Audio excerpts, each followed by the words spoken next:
ইসলামের সুমহান স্বার্থ রক্ষায়, আলেম ওলামার ইজ্জত রক্ষায়, কোরআন সুন্নাহ সমস্ত মৌলিক দাবি রাষ্ট্রীয়ভাবে আদায় করার জন্য এবং আগ্রাসী অপশক্তির হাত থেকে সোনার বাংলার স্বাধীনতা রক্ষায় এদেশের আলেম ওলামার নেতৃত্বে বাংলাদেশি মুসলমান প্রয়োজনে আরেকবার রক্ত দিবে। তারপরেও ইহুদি খ্রিস্টানদের চক্রান্ত বাংলাদেশে বাস্তবায়ন হতে দেওয়া হবে না, হবে না, হবে না। স্বাধীন বাংলায় শয়তান কাদিয়ানীদেরকে রাষ্ট্রীয়ভাবে অমুসলিম ঘোষণা করতেই হবে, করতেই হবে, করতেই হবে। এই দাবি আদায়ে তাহরিকে খাতমে নবুয়ত বাংলাদেশের ব্যানারে যদি জানমাল দিতে হয়, কারা কারা প্রস্তুত আছেন তো হাত তুলে দেখা। কাদিয়ানের কাযযাব মিথ্যা নবুয়তের দাবিদার মির্জা গোলাম শয়তান কাদিয়ানীর উপর গজব এসেছে 1908 সালে।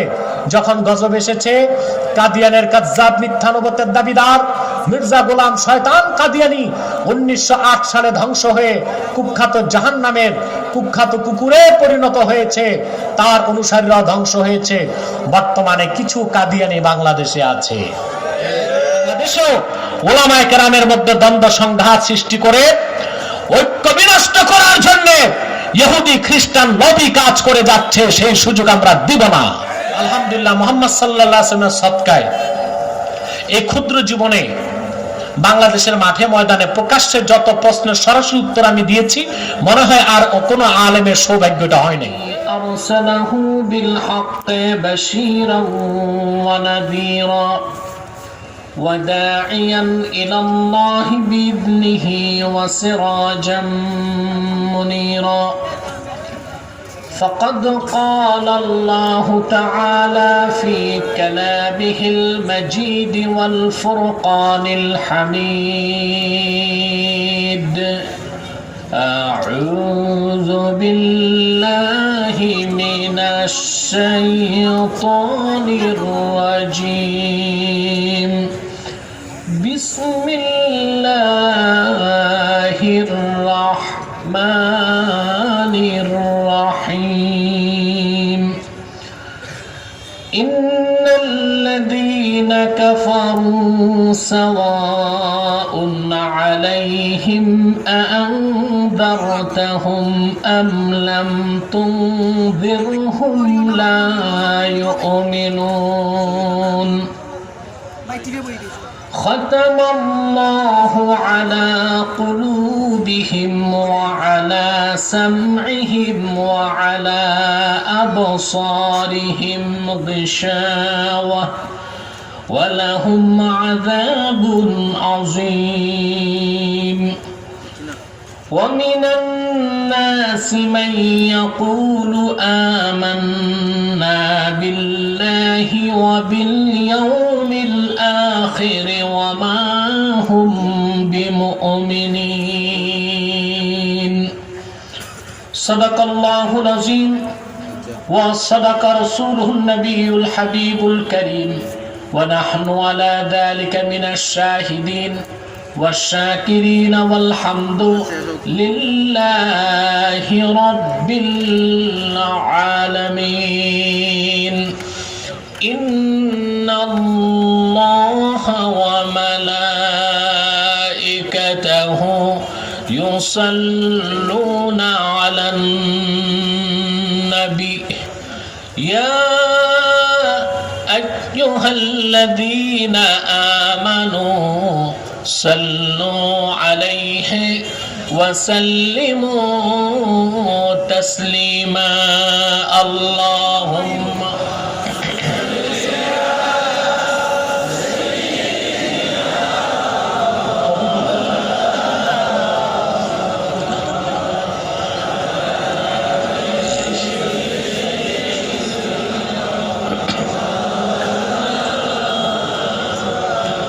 اللهم صل على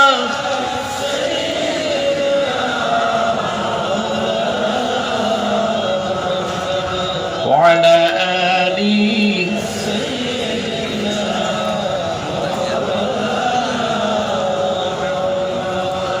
मेरा दिल तड़प रहा है, मेरा जल रहा है सीना, ये दवा वही मिलेगी, मुझे ले चलो मदीना। अल्लाह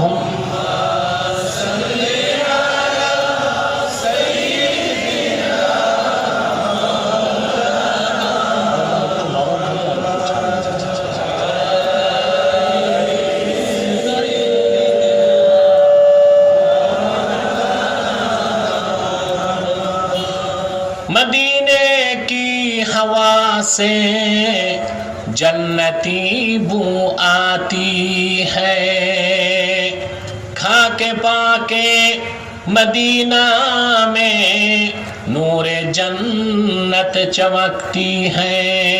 अल्लाहुम्मा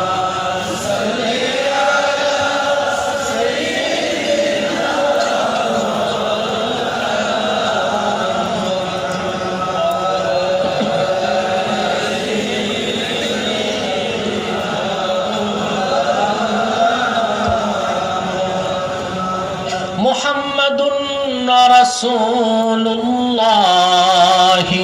सल्लल्लाहु अलैहि वसल्लम खतमल्लाहु बिहिन नबुव्वा व हकमन ला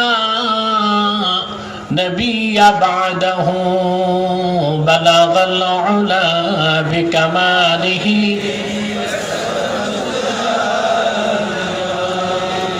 हसनत जमीअ खिसालिही।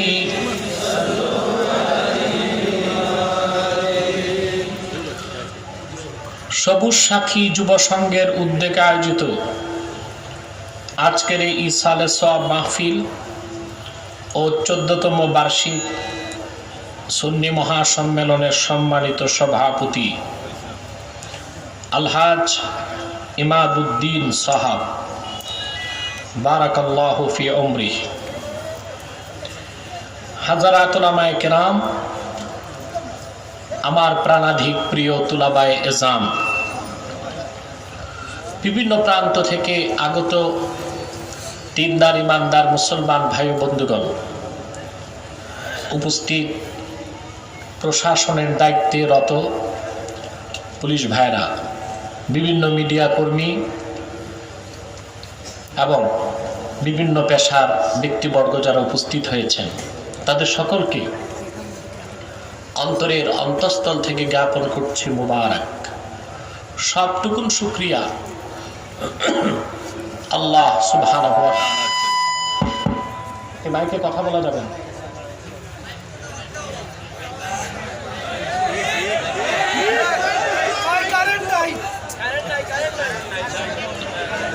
মাইক ম্যানকে আমি বলেছি বাইরে সব সাউন্ড বন্ধ করে প্যান্ডেলটা কাভার দিয়ে দাও, বাইরে কোনো মাইক লাগবে না, যারা আছে তাদেরকে ভালো করে শুনতে দাও।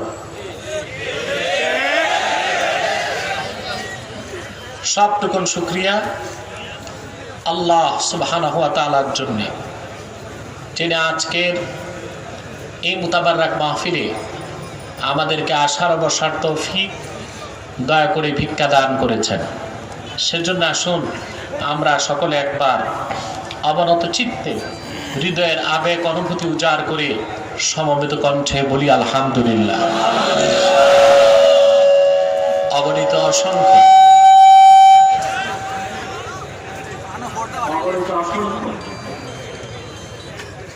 দরুদ ও সালাম আল্লাহর সৃষ্টির প্রধান আকর্ষণ, বিশ্ব সভার সভাপতি, সকল নবীর রাসূলের মাথার তাজ, শামসুল হিদায়াত, বদরুদ দুজা, সাইয়্যিদুস সাকালাইন, ইমামুল মুরসালিন, খাতামুন নবিয়্যিন ওয়াল মুরসালিন, আফতাবে নবুওয়াত, শাহানশাহে রিসালাত, সরকারে দো জাহান, সুলতানুল মদিনা, নবিয়ুল আম্বিয়া, হুজুরে আকরাম, নূরে মুজাসসাম, নূরুন আলা নূর, সাইয়্যিদিনা হাবিবিনা শাফিঈনা মাওলানা মুহাম্মদ সাল্লাল্লাহু আলাইহি ওয়াসাল্লাম।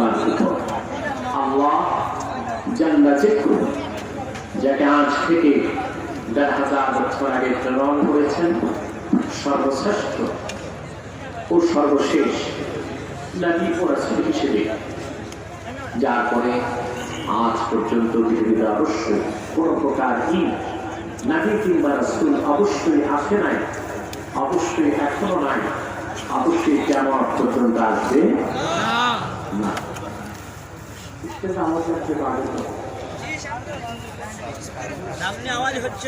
কারণ কোথায় গেছিল যে এখন আসছে?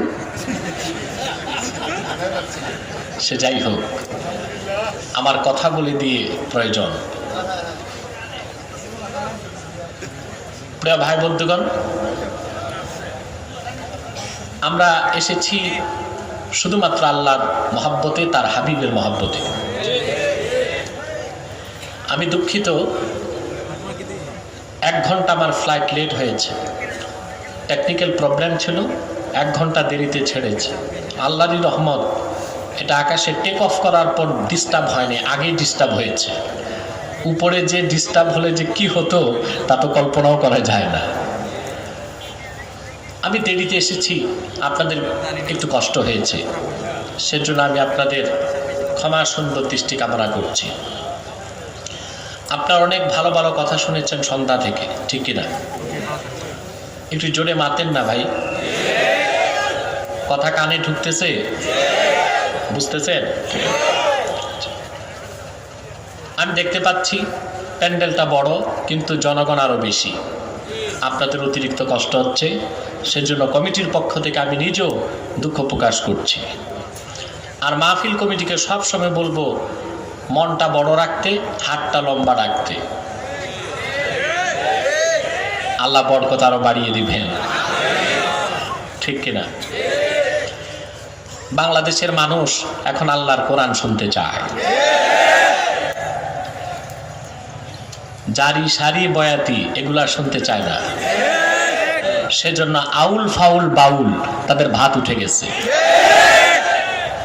একথা সুস্পষ্ট অক্ষরে আমি বলতে পারি, আগামীর বাংলাদেশ আল্লাহর কোরআনের বাংলাদেশ, আগামীর বাংলাদেশ ইসলামের বাংলাদেশ, আগামীর বাংলাদেশ আলেম ওলামার নেতৃত্বের বাংলাদেশ হতে যাচ্ছে ইনশাআল্লাহ।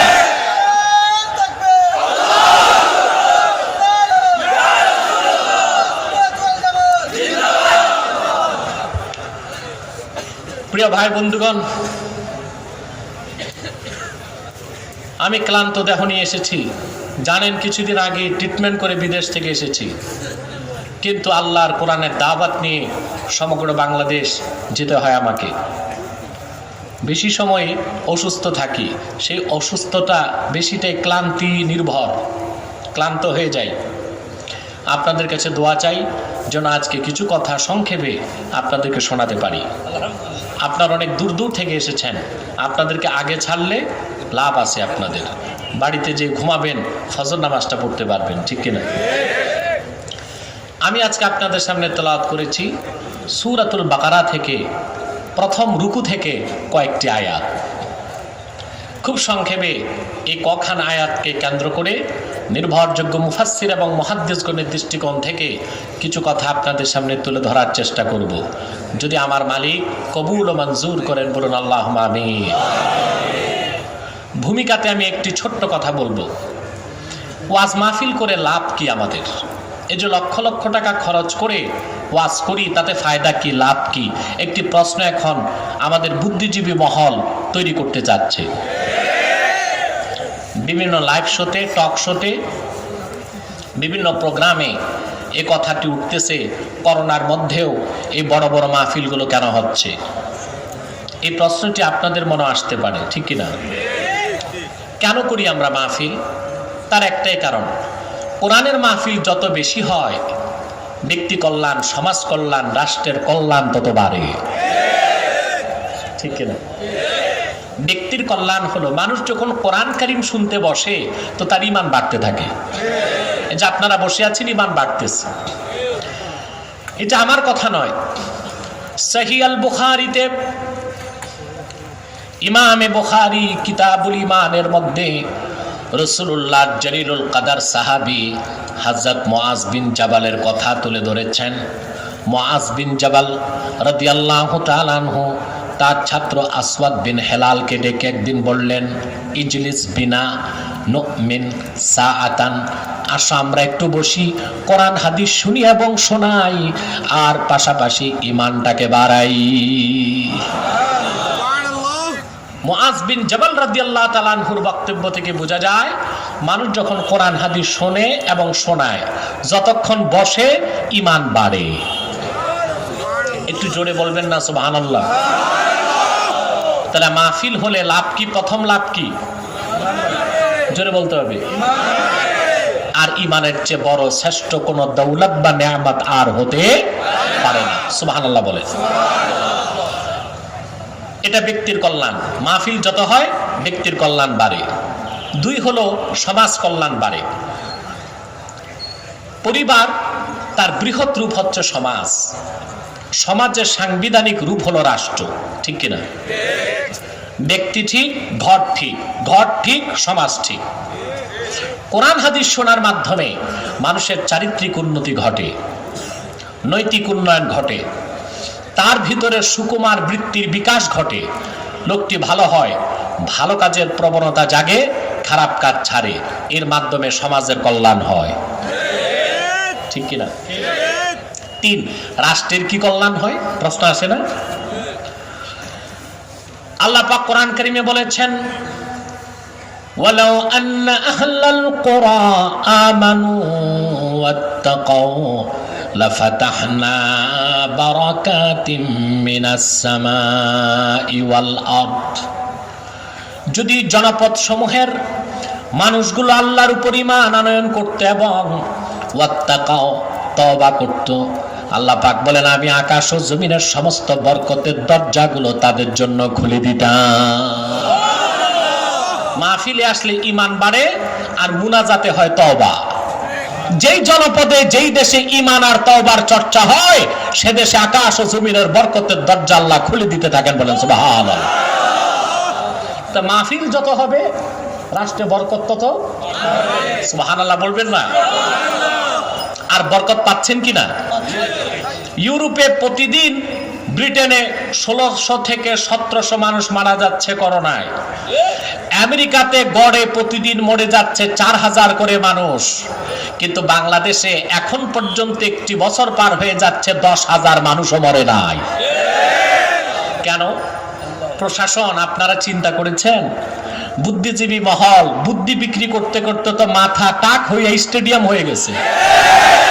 চিন্তা করছেন এই বরকত কেন পেয়েছে বাংলাদেশ?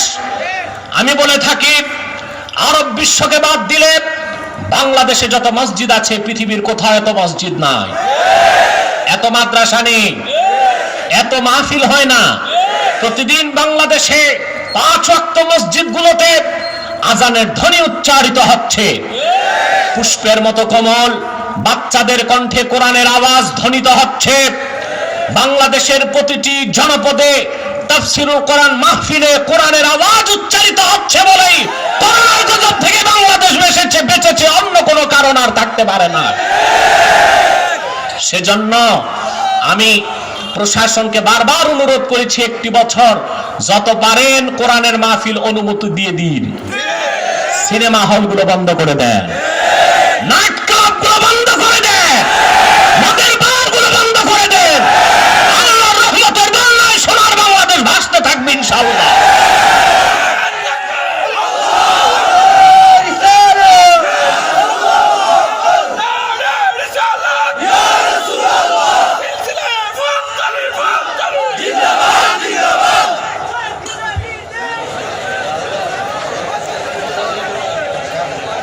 প্রিয় ভাই সব,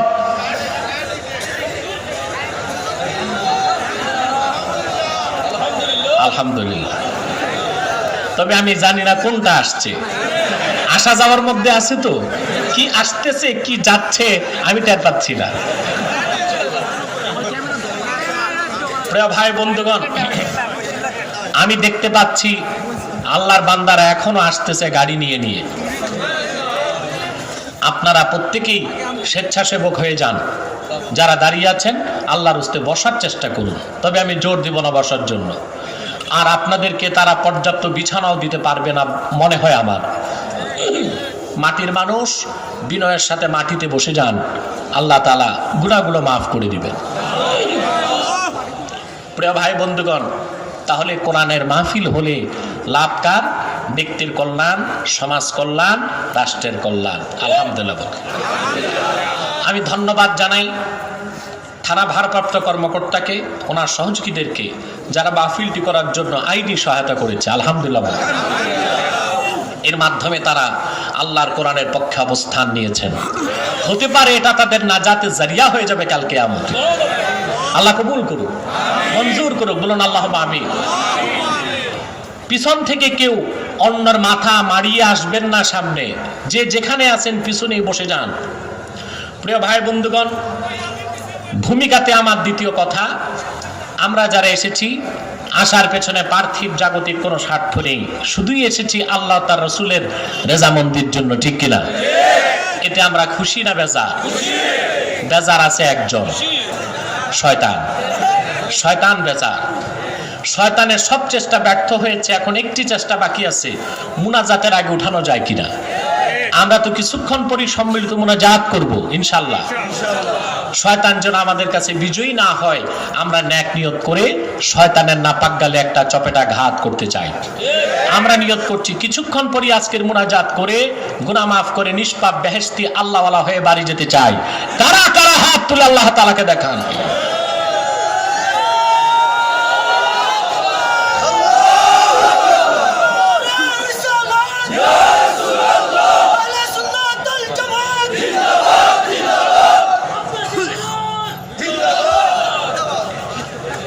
আমার একটা দালাল আছে মাঠে, আমার স্লোগান দরকার নাই, আল্লাহ তার রসুলের স্লোগান হবে, অতি আমি খুশি। আর দেরি নয়, সরাসরি আমি মূল আলোচনায় প্রবেশ করছি।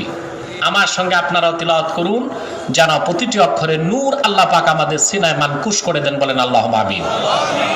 জবান খুলে, দিল খুলে সওয়াবের নিয়তে পড়ুন।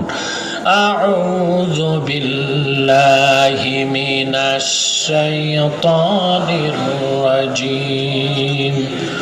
বিসমিল্লাহির রহমানির রহিম।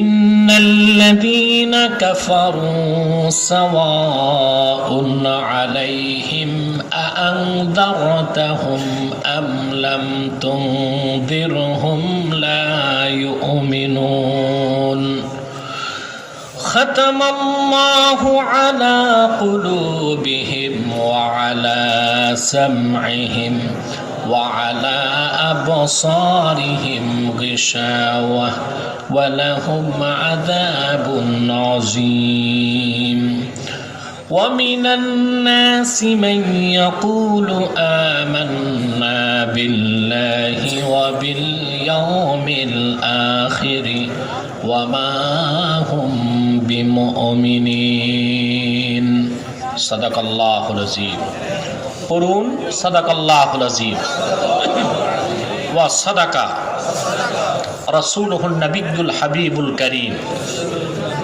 ونحن على ذلك من الشاهدين والشاكرين والحمد لله رب العالمين।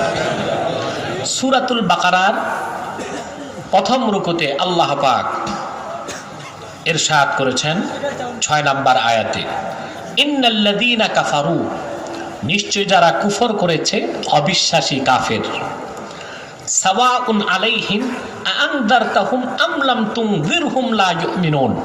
মুহাম্মদ সাল্লাল্লাহু আলাইহি সাল্লাম, আপনি তাদেরকে সতর্ক করুন কিংবা না করুন, বিষয়টি তাদের জন্য সমান, যে তারা কখনো ঈমান আনবে না মহাসত্যকে বুঝার পরেও। খাতামাল্লাহু আলা কুলুবিহিম ওয়া আলা সামঈহিম, আল্লাহ রাব্বুল আলামিন তাদের অন্তরসমূহের মধ্যে এবং তাদের কর্ণসমূহের মধ্যে খতম মেরে দিয়েছেন, সিল মেরে দিয়েছেন। তাদের অন্তর সত্যকে গ্রহণ করবে না, কান সত্যকে শুনবে না।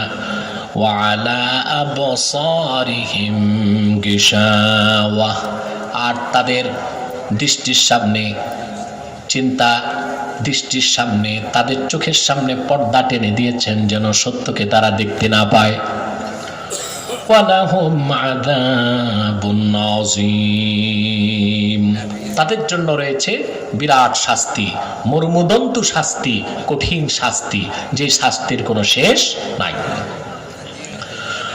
ومن الناس من يقول آمنا بالله وباليوم الآخر وما هم بمؤمنين। মানুষের মধ্যে এমন কিছু হতবাগা, পোড়া কপাল, ভাগ্য বিপন্ন আছে যারা স্বীকৃতি দেয় যে আমরা ঈমান এনেছি আল্লাহর উপর, আমরা ঈমান এনেছি আখিরাতের উপর। আল্লাহ পাক বলেন আমি ফতোয়া দিচ্ছি, এই কথা বলার পরেও তারা মুমিন নয়, তারা মুসলমান নয়। আল্লাহ পাক পৃথিবীর সমস্ত মানুষকে তিনটা শ্রেণীতে ভাগ করেছেন। কয়টি? জোরে বলেন। মুমিন, মুনাফিক, কাফের।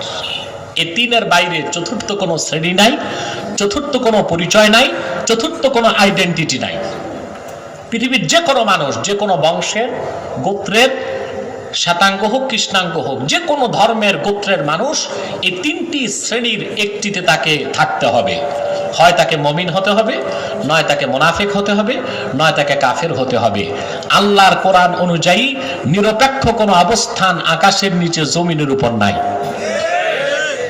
কথা বুঝতে পেরেছেন?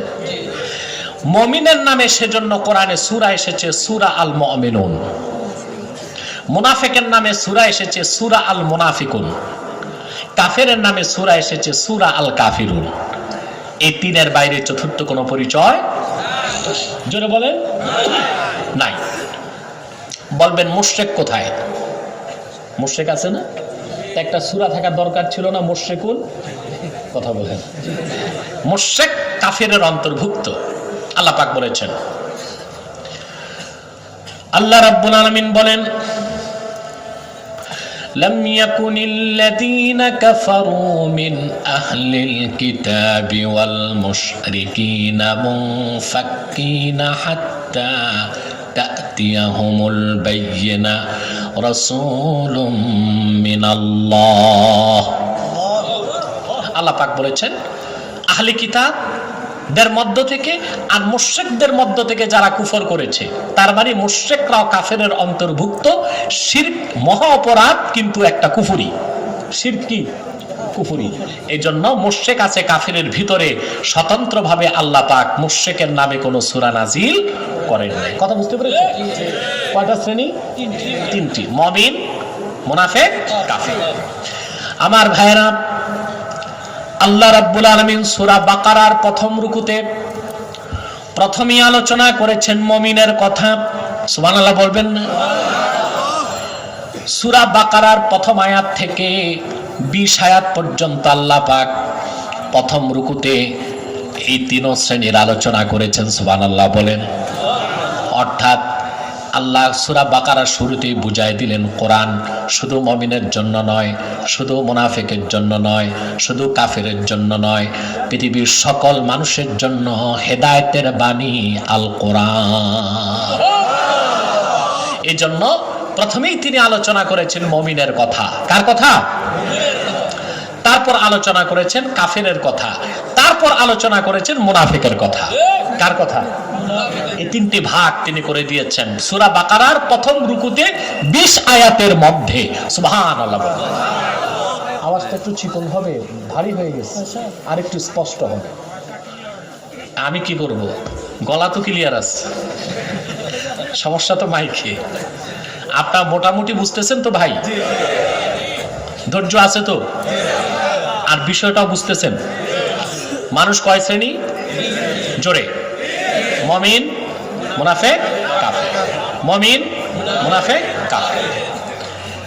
আল্লাহ সূরা বাকারার প্রথম রুকুতে 20 আয়াতের মধ্যে তিনটা শ্রেণীর আলোচনা করে দিয়েছেন, তারপর ব্যাপক ব্যাখ্যা করেছেন সামনে। আল্লাহ পাক প্রথম আলোচনা করেছেন মুমিনের, মুমিনগণের ব্যাপারে আল্লাহ পাক বলেন উলাইকা আলা হুদাম মির রাব্বিহিম ওয়া উলাইকা হুমুল মুফলিহুন। যারা মুমিন তারাই তাদের রবের হেদায়েতের উপর প্রতিষ্ঠিত এবং তারাই ইহকাল ও পরকালে চূড়ান্তভাবে সফল হয়েছে। বলেন সুবহানাল্লাহ। বাকি কাফের এবং মুনাফিকদের ব্যাপারে তিনি কোরআনের বিভিন্ন জায়গায় বলে দিয়েছেন তারা ব্যর্থ, তারা তাদের জীবনটা পণ্ড, তারা ক্ষতিগ্রস্ত। ঠিক কিনা বলেন? ইমানের সম্পূর্ণ বিপরীত হলো কুফর। আল্লাহ কাফেরদের ব্যাপারে প্রথম আয়াতটাই এটা বলেছেন কোরআনে, ইন্নাল্লাযীনা কাফারু, নিশ্চয়ই যারা কুফর করেছে, অবিশ্বাসী, সাওয়াউন আলাইহিম আনযারতাহুম আম লাম তুনযিরহুম লা ইউমিনুন। মুহাম্মদ সাল্লাল্লাহু আলাইহি ওয়াসাল্লাম আপনি তাদেরকে সতর্ক করুন কিংবা না করুন, তারা ঈমান আনবে না, বিশ্বাস স্থাপন করবে না। আমি আজকে ব্যাখ্যায় কুফর সম্পর্কে কিছু কথা বলবো, কারণ আমরা কথায় কথায় এখন কুফর করে ফেলি, ঈমানকে নষ্ট করে ফেলি। আমাদের বুঝতে হবে সর্বাবস্থায় আমরা গুনাহ করব, অন্যায় করব, তওবা করব, কিন্তু কুফর এবং শিরক থেকে আমাদের বেঁচে থাকতে হবে। ঠিক কিনা? দেখুন ভাই, একটি কথা ভালো করে মনে রাখবেন, কুফর হলো জিদ্দুল ঈমান।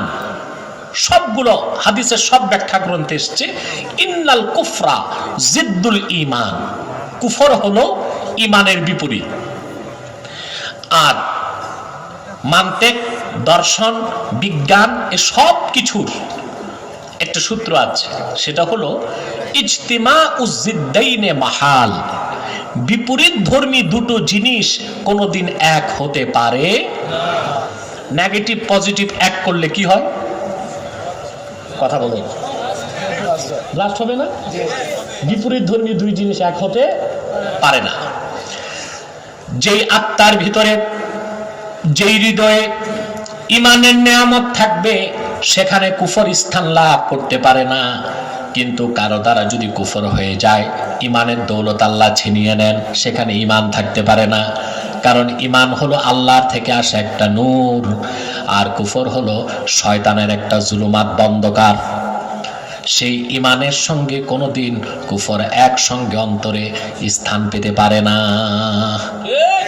মানুষ যখন কুফর করে তখন সে কি হয়?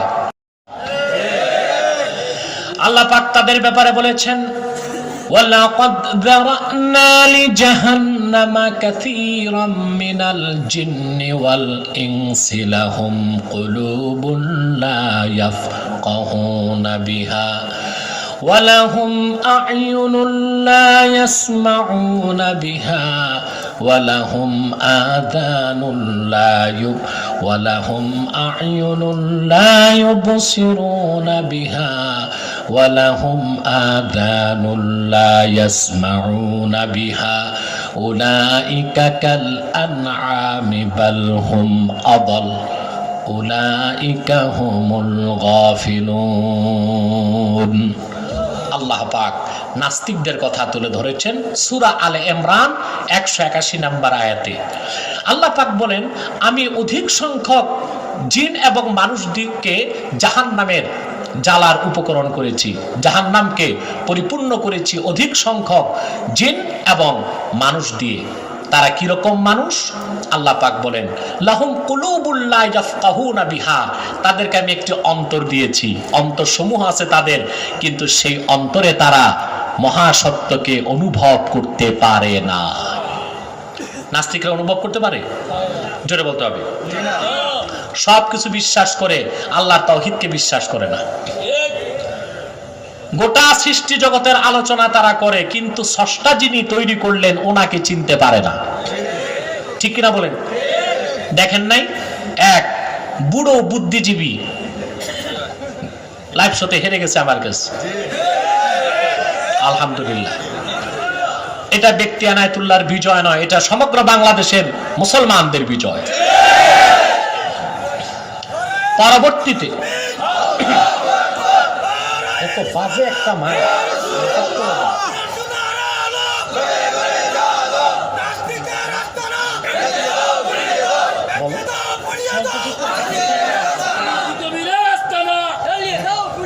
কারো নাম নেবেন না।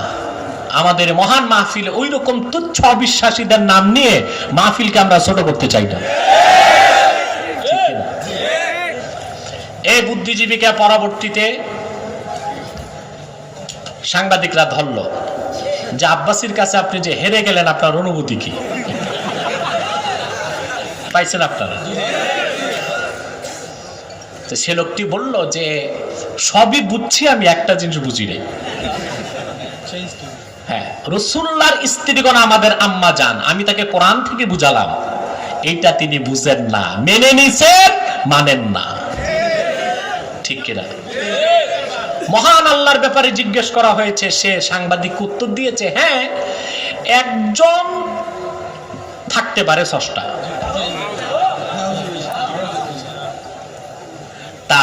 তার মানে হচ্ছে বুদ্ধি দিয়া সত্যকে অনুভব করা যায় না, সত্যকে বুঝতে এলেম লাগে, জ্ঞান। বলেন তো কোনটা উত্তম, এলেম না বুদ্ধি? ইলম আল্লাহ মানুষকে দিয়েছেন, আর বুদ্ধি ইতর প্রাণীকেও দিয়েছেন, দিয়েছেন না? আপনি লক্ষ্য করে দেখুন, একটি বাবুই পাখি সুনিপুণ দক্ষতায় তাল গাছের মাথায় ঘর নির্মাণ করে, কত সুন্দর নিখুঁত ঘর, সুবহানাল্লাহ বলবেন না? বাতাস আসে, ঝড় আসে, তুফান আসে, ঘরটা কত ঝুলন্ত, ফ্লেক্সিবল, ভেঙে পড়ে না। সবচেয়ে আশ্চর্যের বিষয়, তার ঘরের এন্ট্রি নিচে, এক্সিট বাইরে, সারা রাত বাবুই পাখি ঘরে ঘুমায়, ডিম পারে, তার ঘুমেও ব্যাঘাত ঘটে না, ডিমটা পড়ে ভেঙেও যায় না। কত বুদ্ধি তার মাথায়! আমি তো বলি বাংলাদেশে যত প্রকৌশল বিশ্ববিদ্যালয় আছে, বুয়েট, চুয়েট, রুয়েট, ডুয়েট, এই সবগুলো ইঞ্জিনিয়ার এক জায়গায় করলেও বাবুই পাখির ঘরের মতো একটা ঘর বানাতে পারবে না। তার বুদ্ধি বেশি, মানুষের চেয়ে বুদ্ধি বেশি। দেখুন আপনারা, মৌমাছি কোথায় পড়ছে? কোন বিশ্ববিদ্যালয়ে পড়ছে? কত সুন্দর ঘর বানায়, জ্যামিতি খারে, বিজ্ঞান অবাক হয়ে গেছে, মৌমাছি এটা কিভাবে বানায়। আপনারা ছাত্রকালে জ্যামিতি পড়ছেন না? সম্পাদ্য উপপাদ্য গুলো করছেন না? কথা বলে না। আমার স্কুল কলেজে এটা সবচেয়ে বিরক্ত লাগতো, একদম ভালো লাগতো না। ভাবতাম আমরা কি জায়গা জমিন মাপবো না, এগুলো পড়াই কেন? পড়তে হইতো। আমরা একটু যদি কাটা কম্পাস ভুল হইতো, স্যার ডবল জিরো দিত। মৌমাছির কাছে কাটা নাই, কম্পাস নাই, ত্রিকোণমিতিক একই মাপে হাজার হাজার ঘর নির্মাণ করে, সেখানে কোনো কপাট নাই, কোনো জানালা নাই, কিন্তু মধু তো ঝরে ঝরে পড়ে যায় না। তার কত বুদ্ধি, সুবহানাল্লাহ বলবেন না? শীতকালে রাশিয়ার সাইবেরিয়া থেকে পাখিগুলো আসে বাংলাদেশে, অতিথি পাখি। চিন্তা করছেন একবার? সামান্য যান্ত্রিক ত্রুটিতে একটা প্লেন আসতে আমার 1 ঘন্টা দেরি হলো ঢাকা থেকে ওসমানী বিমানবন্দরে, ঠিক কিনা? আওয়াজটা ধরে রাখতেছে, সফট করে দাও আওয়াজ, ডবল হবে না, ইকো টিকো বন্ধ করে শুধু আওয়াজ রাখো, ইকো বন্ধ বলে দাও। একটা প্লেন কত দামি জিনিস, ঠিক না? কথা বলে না? বাংলাদেশে এখন যে প্লেনগুলো কিনতেছে, ড্রিম লাইনার, সর্বাধুনিক, 12 থেকে 1400 কোটি টাকা একটা ফ্লাইট, একটা এয়ারক্রাফট। ওখানে কত সায়েন্টিফিক অ্যাচিভমেন্ট, ইনস্ট্রুমেন্ট আছে, রাডার আছে, জিপিআরএস আছে, পাইলট আছে, কো পাইলট আছে, ক্যাপ্টেন আছে। রানওয়ে থেকে এটা আকাশে উড়ে, বাংলাদেশ থেকে প্লেনটা অস্ট্রেলিয়া যাবে, প্রতিটা দেশের এটিসি, এয়ার ট্রাফিক কন্ট্রোলের সাথে যোগাযোগ করে করে তাকে যেতে হয়। সেখানে অত্যাধুনিক ক্যামেরা আছে, প্রায় 300 মাইল দূরে ঝড় তুফান আছে কিনা পাইলট দেখতে পায় বসে। এত কিছুর পরও প্লেনটা যখন ঘন কুয়াশা থাকে, লো ভিজিবিলিটি থাকে, উঠতেও পারে না, নামতেও পারে না।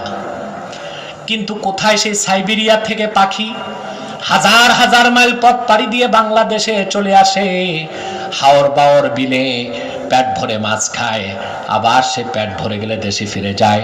কি কুয়াশা, কি ঝড়, কি তুফান তারে বাধা দিতে পারে না। তার কাছে রাডার নাই, জিপিআরএস নাই, কোনো এটিসি নাই, ঠিক কিনা বলেন? কিন্তু সোজা সে তার দেশ থেকে বাংলাদেশ আসে, পেট উদর পূর্তি করে, মনের সুখে মাছ খেয়ে আবার দেশে ফিরে যায়, পথঘাটও তো তার ভুল হয় না। তাহলে আমি বলবো, বিজ্ঞান থেকে অনেক বেশি প্রযুক্তি আল্লাহ ছোট্ট পাখির মাথার মধ্যে রেখে দিয়েছেন, আছে কিনা? পথঘাট ভুল হয় না। এমন না যে বাংলাদেশে মাছ খেয়ে এটা আবার আমেরিকা চলে গেছে, আবার সে তার দেশ সাইবেরিয়াতে ফিরে যায়। সুবহানাল্লাহ! বিজ্ঞান যা উন্নয়ন করেছে তার বুদ্ধি আর মেধা দিয়ে ওই রকম প্রযুক্তি আল্লাহ পাক ইতর প্রাণীর মাথায় রেখে দিয়েছেন। বুদ্ধি দিয়া আমার আল্লাহর কুদরত বোঝা যাবে না। এই জন্যই তো বুদ্ধিজীবীদের মাথার অবস্থা দেখছেন, ভ্রুগুলো পেকে পাটের মতো সাদা, চেহারা তো ধীরে ধীরে পশুর মতো হয়ে যাচ্ছে, মাথার চুলগুলো পাইকা তামার মতো হইয়া ঝরে পড়ে গেছে, একেবারে মাথাটা পিতলের ঘড়ির মতো চকচক করে দিনের বেলা বের হলে। এই বুদ্ধি দিয়া চিনা যাবে না আল্লাহর কুদরত। সেই নাস্তিকদেরকে তিরস্কার করে আল্লাহ পাক বলেন, লাহুম কুলুবুল লা ইয়াফকাহুনা বিহা, তাদের অন্তরসমূহ আছে, সেই অন্তরে তারা আল্লাহর পরিচয় পায় না। ঠিক কিনা বলেন? লাহুম আয়ুনুল লা ইউবসিরুনা বিহা, তাদের চোখ আছে, সেই চোখে তারা সত্যকে দেখে না। তাদের কান আছে, সেই কানে তারা কোরআনের হেদায়েত শোনে না। আল্লাহ পাক বলেন তাদের জন্য রয়েছে কঠিন শাস্তি। কি রয়েছে? আল্লাহ পাক বলেন উলাইকা কাল আনআম, তারা চতুষ্পদ জানোয়ার থেকেও নিকৃষ্ট। কুকুর এবং শূকর থেকেও নিকৃষ্ট হচ্ছে নাস্তিক। কারণ একটি চতুষ্পদ জানোয়ার তার মালিকের পরিচয় খুঁজে পায়, কিন্তু নাস্তিক তার মালিক আল্লাহ রাব্বুল আলামিনের পরিচয় খুঁজে পায় না। দেখছেন, কুকুর পালেন নাকি আপনারা? পালবেন না। যারা পালে তাদের জিজ্ঞেস করবেন কি খাওয়ায় বাংলাদেশে মানুষ কুকুরকে, বিড়ালকে কি খাওয়ায়? হাড্ডি চুষতে দেয়। এই দুইটা হাড্ডি চুষে এত খুশি তার মালিকের উপর, কুকুর সারা রাত দরজার সামনে বসে চোর পাহারা দেয়। ঠিক কিনা? তার মধ্যে কতটা কৃতজ্ঞতা বোধ যে লোকটা তো আমার হাড্ডি খাওয়ায়। কি খাওয়ায়? একটি বিড়াল রে 3 দিন দুধ খাওয়াবেন, এরপর দেখবেন সে আপনাকে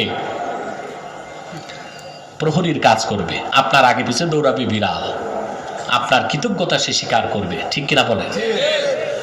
আপনারা দেখেছেন এখন তো পাওয়ার ট্রিলার বের হয়েছে, ট্রাক্টর বের হয়েছে। আগে বলদ দিয়ে মানুষ হাল চাষ করত।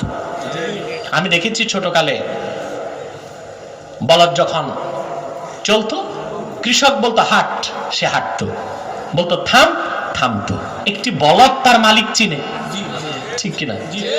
এই যে মানুষ গাভী পালে, গাভী গোয়াল গড়ে রাখে, গাভীকে কি খেতে দেন আপনারা? আতপ চালের ভাত, সোনামুগের ডাল? কথা বলেন। থাকতে দেন সবচেয়ে বিশ্রী অবস্থায়। সে কত কষ্ট করে আপনার জন্য। আপনি যখন দুধ দহন করতে যান সবটুকুন দুধ নিয়ে আসেন, বাছুরের দুধটাও রাখেন না। পারে তো গাভী পিছনে একটা ফ্লাইং কিক দিতে, আপনার চেহারার মানচিত্র পাল্টায় যাবে নিয়ে আসা, কিন্তু করে না। তার মধ্যে কৃতজ্ঞতা বোধ আছে। সে মনে করে এই লোকটা তো আমারে ফ্যান, ভুসি, তুষি কিছু একটা খাওয়ায়। নাস্তিক তো সেই মানুষ নামের পিশাচ যে আমার আল্লাহর আকাশের নিচে বসবাস করে, জমিনে বসবাস করে, আল্লাহর রিজিক দিয়ে বেঁচে আছে, মহান আল্লাহর তাওহীদকে স্বীকার করে না। এটা কুফর ইনকার। কুফরু যারা বলেন, কুফর কয় প্রকার? এক, কুফর ইনকার। এইরকম কাফের যারা, তারা নাস্তিক, সবচেয়ে নিকৃষ্ট কাফের। 2 নাম্বার হলো কুফরু জুহুদ।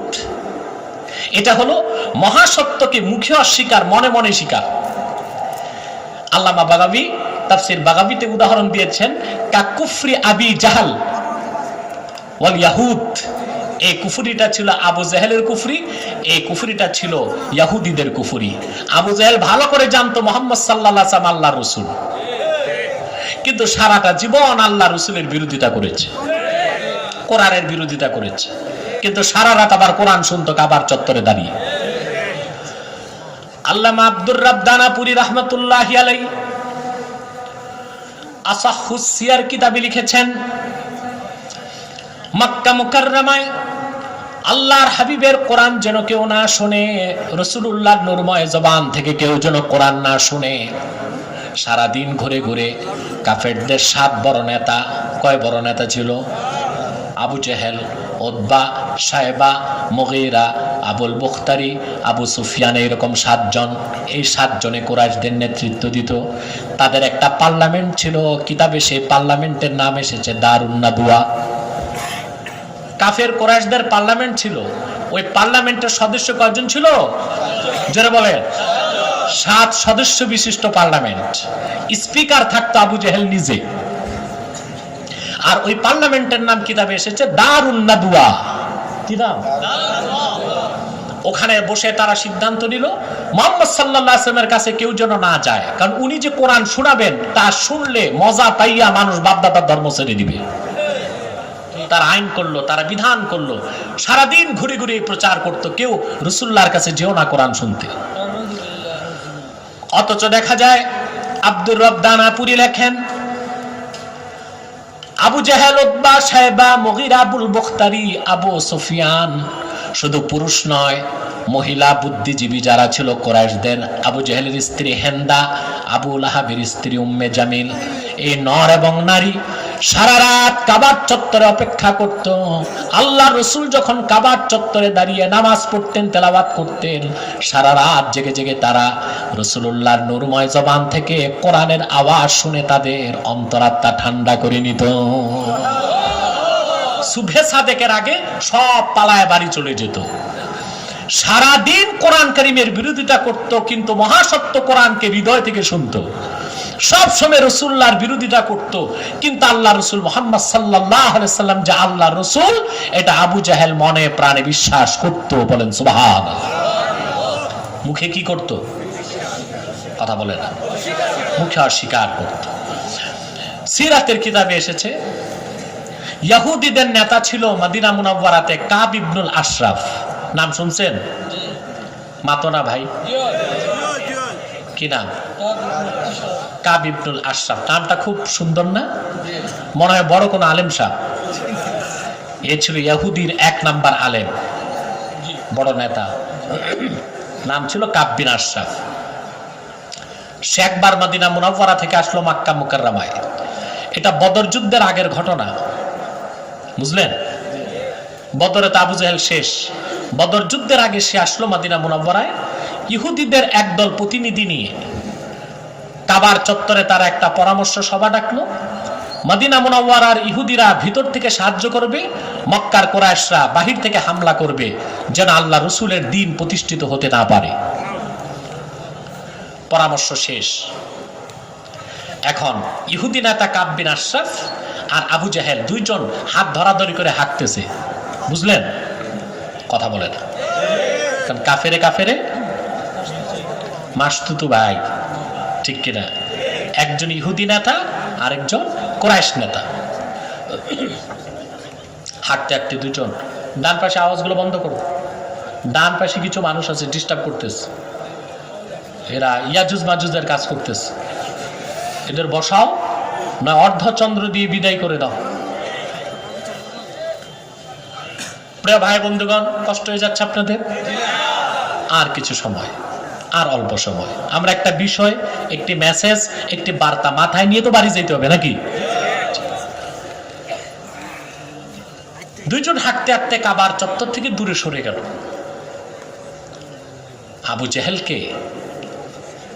আবু জেহেল কাব বিন আশরাফকে জিজ্ঞেস করলো, কাব বিন আশরাফ, তুমি তো ইহুদি ধর্মের বড় আলেম, তাওরাত কিতাব তোমার মুখস্থ আছে, বলো তো সত্যি করে মুহাম্মদ সাল্লাল্লাহু আলাইহি ওয়াসাল্লামের ব্যাপারে তোমার বিশ্বাসটা কি, অন্তরে কি আছে, এটা আমারে বলো। হাদিস সাক্ষী কাব বিন আশরাফ ডানে বামে তাকিয়ে দেখলো কেউ নাই। সে তখন আবু জাহেলকে বলল, আবু জাহেল ভাই, আমি ইহুদির নেতা, তুমি কুরাইশের নেতা, নেতায় সিক্রেট কথা হতে পারে, গোপনে তোমার একটা কথা বলি, কাউরে তুমি বলো না, বলে বলো। কাব বিন আশরাফ বলল, ওয়াল্লাহি রাব্বি মূসা ইন্নাহু লারাসূলুল্লাহ, আমার নবী মুসার কসম করে বলি মুহাম্মদ সাল্লাল্লাহু আলাইহি ওয়াসাল্লাম আল্লাহর রাসূল, তাতে কোনো সন্দেহ নাই। কাব বিন আশরাফ তখন আবু জাহেলকে বলল, ভাই তুমি তো বাল্যকাল থেকে মুহাম্মদ সাল্লাল্লাহু আলাইহি ওয়াসাল্লামকে দেখো, মুহাম্মদ সাল্লাল্লাহু আলাইহি ওয়াসাল্লামের ব্যাপারে তোমার কি ধারণা বলো।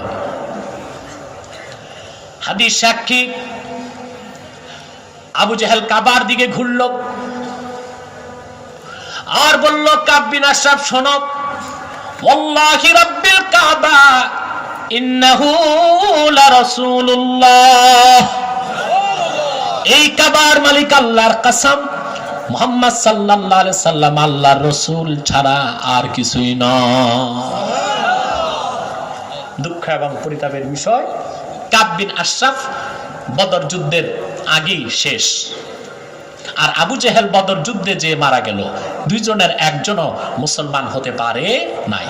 এই যে তাদের কুফরটা ছিল, তারা অন্তরে বিশ্বাস করত আল্লাহকে, বিশ্বাস করত মুহাম্মদ সাল্লাল্লাহু আলাইহি ওয়াসাল্লামকে, কিন্তু মুখে স্বীকার করে নাই। এটা 2 নাম্বার কুফর। কয় নাম্বার? 3 নাম্বার হলো কুফরু এনাত। কুফরু এনাত এটা হচ্ছে মুখেও স্বীকার, মনেও স্বীকার, গ্রহণ না করা। গ্রহণ না করা। এইরকম কাফের এখনো আছে, মাথা নত করে সব মেনে নেয়, কালেমা স্বীকার। আপনারা দেখেছেন না? কথা বলেন। কত দলিল দিলাম বুঝাতে যে কোরআন কারীম থেকে, হাদিস শরীফ থেকে সকল যুক্তি দিলাম, সব কিছু মাথা নেড়ে মেনে নিল। বললাম হেদায়েতের জন্য তৈরি হন, আর তৈরি হয় না। আমাকে বলে আপনারা আলেমরা আর একটু মুক্ত হন। আমি বললাম দেখুন, এই যে সিনা যা দেখতেছেন পুরাটাই মন, এটা আপনাদের জন্য খোলা আছে। আপনারা কালেমা পড়ে খাঁটি মুসলমান হয়ে যান, নাস্তিকতা পরিহার করে আল্লাহর তাওহীদ, রাসূলুল্লাহর রিসালাতকে বিশ্বাস করে নেন, কামিয়াব হয়ে যাবেন। ঠিক কিনা বলেন? 3 নাম্বার কুফর হলো কুফরু এনাত। এটা হলো মহাসত্যকে মুখেও স্বীকার, অন্তরেও স্বীকার, গ্রহণ না করা। গ্রহণ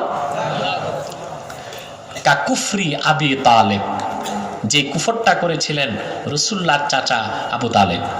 তিনি ভালো করে জানতেন মুহাম্মদ সাল্লাল্লাহু আলাইহি ওয়াসাল্লাম আল্লাহর রাসূল, তিনি ভালো করে জানতেন কোরআন আল্লাহর বাণী, তিনি ভালো করে জানতেন আল্লাহ এক। তিনি মুখেও স্বীকার করেছেন, অন্তরে তার বিশ্বাস ছিল, কিন্তু তিনি রাসূলুল্লাহ মিল্লাতকে, ইসলামকে গ্রহণ করেন না। এটা কুফরু এনাত। কুফরু, জোরে বলেন। বুখারীতে এসেছে, মুসলিমে এসেছে, সহিহ মুসলিমে এসেছে, লাম্মা জাআ আবা তালিবিনিল ওয়াফাত, রাসূলুল্লাহর চাচা আবু তালেবের মৃত্যু যখন ঘনিয়ে আসলো, আল্লাহ রাসূল তার কাছে গেলেন শেষবার হেদায়েত করার জন্য। আবু তালেব ইসলাম মহাসত্য কতটুকু জানতো আপনি চিন্তা করতে পারবেন না। আল বেদায় নেহায়েতে এসেছে, আল্লাহর হাবিবের ইসলামের দাওয়াতকে বন্ধ করার জন্য আবু জেহেল, উতবা, সাইবা, আবু সুফিয়ান তারা সব রাসূলুল্লাহর চাচা আবু তালেবের কাছে এসে বললেন, আবু তালেব, আপনার ভাতিজা মুহাম্মদ সাল্লাল্লাহু আলাইহি ওয়াসাল্লাম তিনি কি চান আমরা দিতে প্রস্তুত আছি। তিনি যদি গোটা জাজিরাতুল আরবের ক্ষমতা চান, ওনার হাতে আমরা তুলে দিব। যদি পরমা সুন্দরী কোনো নারীকে তিনি বিয়ে করতে চান, আমরা বিয়ের ব্যবস্থা করে দিব। যত সম্পদ চান মুহাম্মদ সাল্লাল্লাহু আলাইহি সাল্লামের কদমে আমরা তা রেখে দিব। তারপরও বলুন তিনি যেন আল্লাহর তাওহীদের দাওয়াত বন্ধ করে দেন। আবু তালেব বললেন, ঠিক আছে, তোমরা তো খুব সুন্দর প্রস্তাব করছো, আগামীকাল দেখি ভাতিজাকে আমি বলে দেখি তিনি রাজি হন কিনা।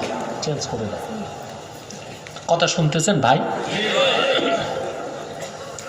রাতের বেলা রাসূল করিম সাল্লাল্লাহু আলাইহি ওয়াসাল্লাম যখন বাড়িতে আসলেন, আবু তালেব প্রস্তাবটা রাসূলুল্লাহকে দিলেন। ইতিহাস সাক্ষী, রাসূলুল্লাহ চাচার প্রস্তাবের জবাবে বললেন, আবু তালেব সকালবেলা কুরাইশদেরকে বলে দিবেন, ওরা দুনিয়ার যে সম্পদ দিতে চায়, যে ক্ষমতা দিতে চায়, তার তো কোনো মূল্য আমার কাছে নাই।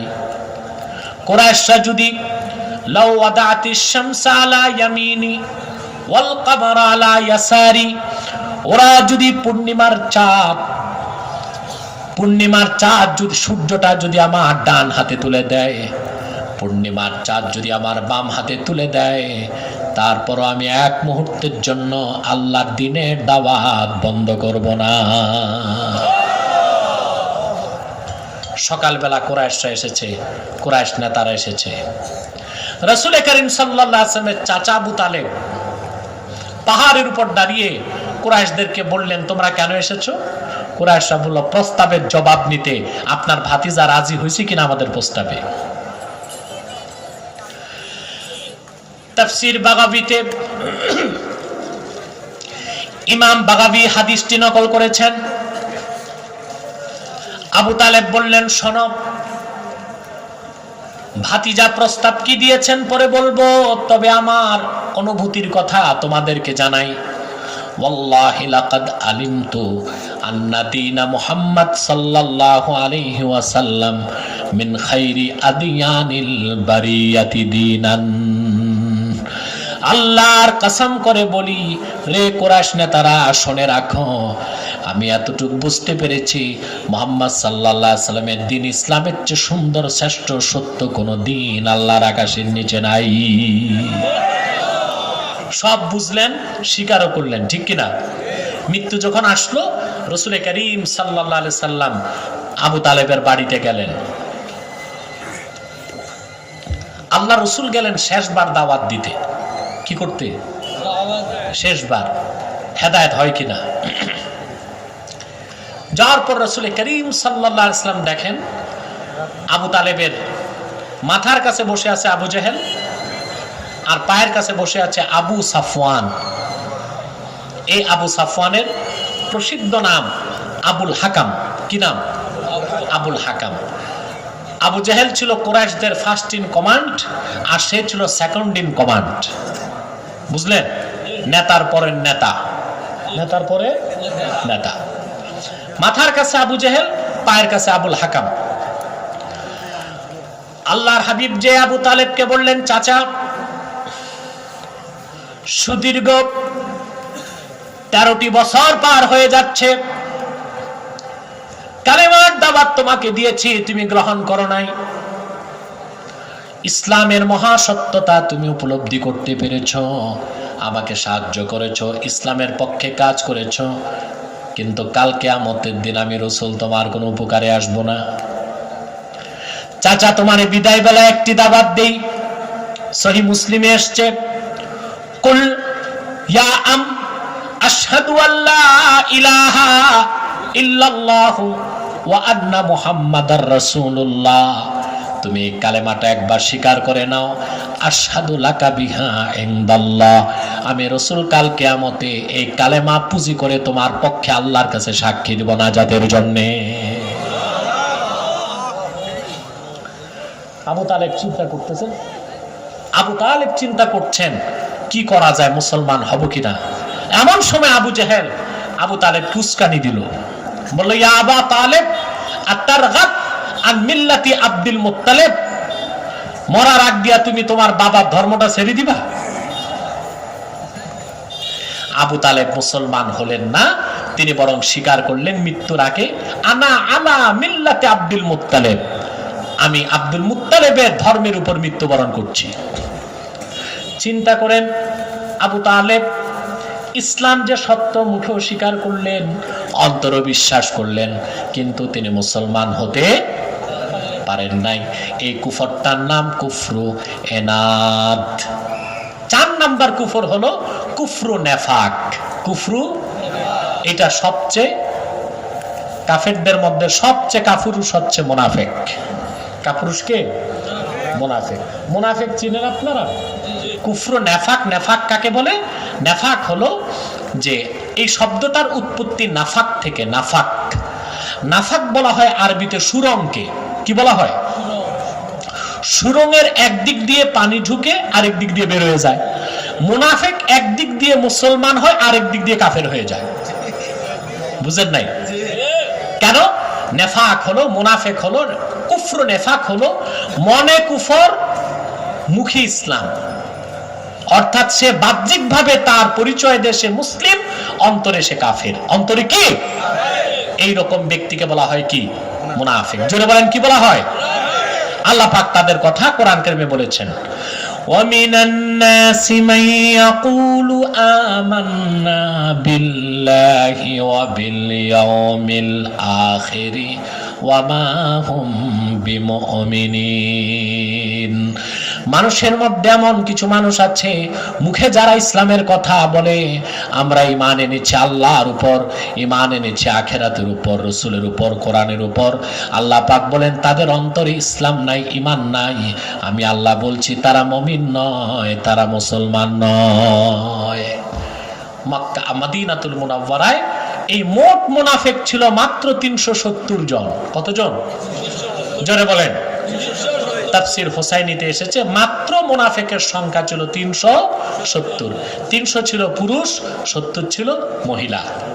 এই 370 মুনাফিকের পরিচয় দিতে যে আল্লাহ পাক কোরআন কারীমে 36টি আয়াত নাজিল করেছেন। কতটি? এবং মুনাফিকুন নামে একটি সূরা নাজিল করেছেন। তার কারণ আল্লাহ জানেন উম্মতে মুহাম্মাদীর সবচেয়ে বেশি ক্ষতি করার চেষ্টা করবে মুনাফিকগণ যুগে যুগে কিয়ামত পর্যন্ত। সব জায়গায় মুনাফিক বড় একটা সমস্যা, ঠিক কিনা বলেন? মৌলবীদের মধ্যে মুনাফিক আছে, রাজনীতিবিদদের মধ্যে মুনাফিক আছে, পীরদের মধ্যে মুনাফিক আছে, ঠিক কিনা বলেন? সমাজপতিদের মধ্যে মুনাফিক আছে, যাদের বাইরে ইসলাম ভিতরে ইসলাম নাই। ওই যে এক কথায় বাইরে ফিটফাট, ঠিক কিনা? মানে তাদের বাইরে ইসলাম প্রকাশ করবে কিন্তু ভিতরে কি? জোরে বলেন। মুনাফিকি, নেফাক। নেফাক এটা একটা বড় রোগ। আল্লাহ পাক বলেন ফি কুলুবিহিম মারাদুন ফাযাদাহুমুল্লাহু মারাদা ওয়া লাহুম আযাবুন আলীমুম বিমা কানু ইয়াকযিবুন। তাদের অন্তরে রয়েছে একটা রোগ, ওই রোগের নাম হচ্ছে নেফাক। ওই রোগের নাম কি? নেফাক। আল্লাহ বলেন জেনে বুঝে তারা কুফরিতে লিপ্ত, এই জন্য আল্লাহ তাদের এই নেফাকের রোগটাকে বাড়ায় দেন। কি করে দেন?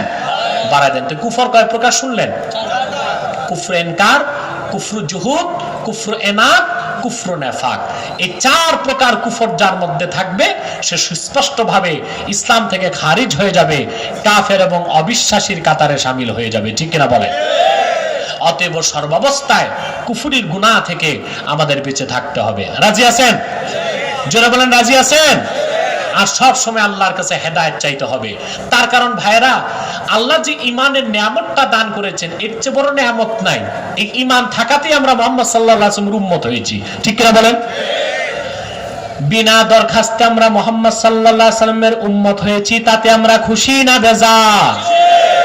আপনি জানেন পূর্বের নবীগণ আল্লাহর কাছে দরখাস্ত করতেন, আল্লাহ নবী হতে চাই না, মুহাম্মদ সাল্লাল্লাহু আলাইহি ওয়াসাল্লামের উম্মত বানাও।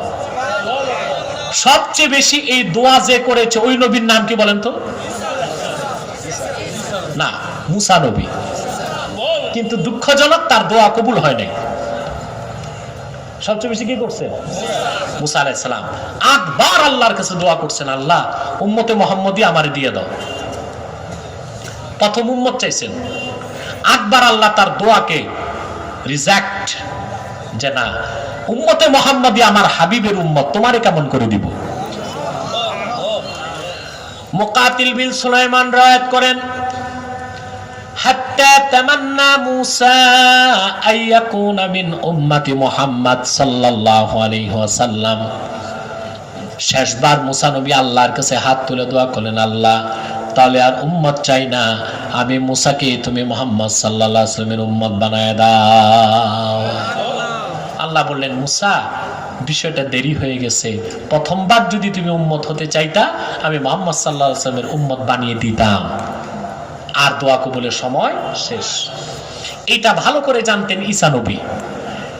আল হাবিলিল ফাতাওয়াত ইমাম সুয়ুতি লেখেন সব সময় তিনি হাত তুলে দোয়া করতেন, আল্লাহুম্মা জাআলনি মিন উম্মতি মুহাম্মদ। আল্লাহ আমি ঈসাকে তুমি মুহাম্মদ সাল্লাল্লাহু আলাইহি ওয়াসাল্লামের উম্মত বানায় দাও। সুবহানাল্লাহ বলবেন না? আল্লাহ তার দোয়া কবুল করছেন। আল্লাহ তাকে জীবিত আকাশে উঠায় নিয়েছেন। আমাদের বিশ্বাস কি ঈসা নবীকে মারা হয়েছে না আকাশে উঠানো হয়েছে? খ্রিস্টানদের বিশ্বাস কি? ক্রুসিফিকেশন তাদের বিশ্বাস, যে ক্রুশবিদ্ধ করে ঈসাকে হত্যা করা হয়েছে। নাউজুবিল্লাহ। এটা বিশ্বাস করলে আপনি কাফের হয়ে যাবেন। ঈসা নবীকে সশরীরে জীবিত আকাশে উঠানো হয়েছে। কথা বুঝতে পারছেন? ইহুদিরা যখন মারতে গেল ঈসা নবীকে, আসল ঈসাকে আল্লাহ আকাশে উঠায় নিয়েছে, আর যারা হত্যা করতে গিয়েছে তাদের একজনকে ঈসা নবীর একটু ঝলক দিছেন। নকলটাকে হত্যা করে তারা বলল ঈসা শেষ। আল্লাহ বলেন না, যেটা মারছু ঈসা না, এটা মিসা। ঈসা কই? কিয়ামতের আগে সমগ্র পৃথিবী যখন দাজ্জালের করতলগত হয়ে যাবে, হাদিস সাক্ষী মক্কা মুকাররমা মদিনা মুনাওয়ারা ছাড়া সারা দুনিয়ার সব জায়গায় দাজ্জাল তার কর্তৃত্ব স্থাপন করবে। ইমামে মাহদি তিনি বিজয় লাভ করতে পারবেন না। মুসলমানগণকে নিয়ে তিনি দামেস্কের জামে মসজিদে আটকা পড়ে যাবেন। সিরিয়ার দামেস্কে নাম শুনেছেন আপনারা? তখন আল্লাহ পাক দাজ্জালকে হত্যা করার জন্য ঈসা নবীকে আকাশ থেকে নামাই দিবেন। তবে নবী হিসেবে আসবেন না, তিনি আসবেন মুহাম্মদ সাল্লাল্লাহু আলাইহি ওয়াসাল্লামের উম্মত হিসেবেই। সুবহানাল্লাহ। আমার দেশে কিছু আলেম আছেন অসচেতন, ওয়াজ করতে যাইয়া বলে ঈসা আলাইহিস সালাম যখন কিয়ামতের আগে নামবে তখনও তিনি নবী থাকবেন। নাউজুবিল্লাহ। না, এটা আহলুস সুন্নাহ ওয়াল জামাতের আকীদা নয়। ভালো করে কিতাব পড়ে না তো, আন্দাজি ফতুয়া দেয়, রেসালা পড়ে। কি পড়ে? রেসালা বুঝেন? এই ছোটখাটো চিকন বই একটা পড়ি, ওয়াজ করে ফতুয়া দেয় বাংলাদেশে। বাংলাদেশে ফতুয়া দিতে পড়াশোনা লাগে না। গতকাল না তার আগের দিন এক মাহফিলে এক রাজনীতিবিদ ফতুয়া দেওয়া শুরু করছিল, দেখছেন? আপনারা খুব তাড়াতাড়ি দেখে ফেলুন সব। উনি আমাকে প্রশ্ন করেন, একটা প্রশ্ন করছেন, উত্তরটা আমি বহুবার দিছি। তারপর তাকে ভালো করে কোরআন কারীম খুলে দেখাই দিয়েছি। বলে আলেমে আলেমে এত দ্বন্দ্ব কেন? আমি বলছি বাংলাদেশের কোন আলেমে দ্বন্দ্ব নাই। মৌলিক ক্ষেত্রে বাংলাদেশে কোন আলেমের দ্বন্দ্ব নাই। কোরআন, হাদিস, ইজমা, তাওহীদ, রিসালাত, আকীদা, খাতমে নবুয়ত, ইসলামের মৌলিক বিষয়ে জৌনপুর, ফুরফুরা, ফুলতলি, বদরপুর উলামায়ে দেওবন্দ সহ সমস্ত বাংলাদেশের উলামায়ে কেরাম একমত।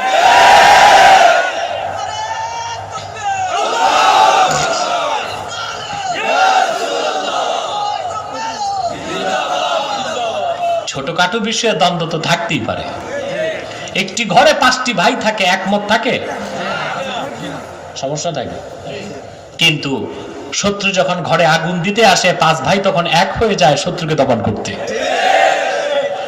মনে রেখো সংশয়বাদীরা, মনে রেখো নাস্তিকবাদীরা, সোনার বাংলার সমস্ত মুসলমান ইসলামের সুমহান স্বার্থ রক্ষায়, কোরআন হাদিসের ইজ্জত রক্ষায়, বাংলাদেশের স্বাধীনতা সার্বভৌমত্ব রক্ষায় বাংলাদেশের সমস্ত আলেম ওলামা এক প্ল্যাটফর্মে এসে গিয়েছে। কোনো দ্বন্দ্ব নাই।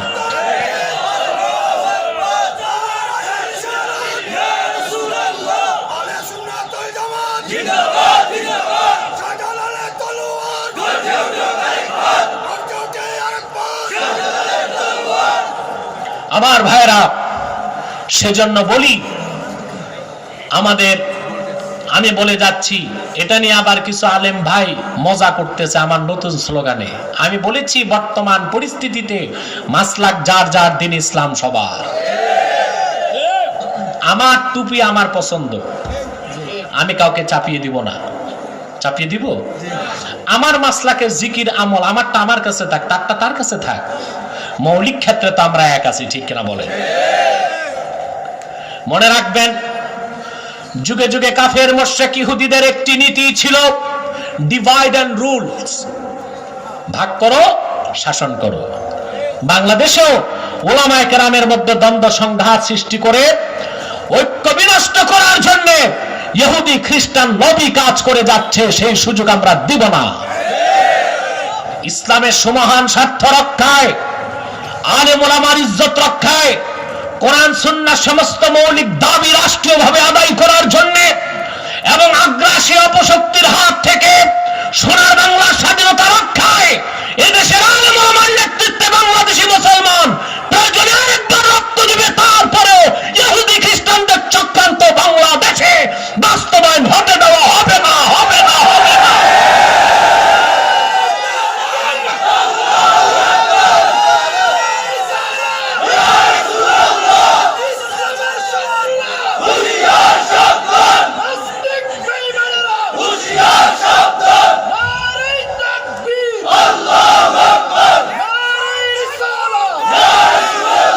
আমার ভাইয়েরা, বাংলাদেশ উন্নতির দিকে এগুচ্ছে, এতে অনেকের চোখে শুল বেসে গেছে।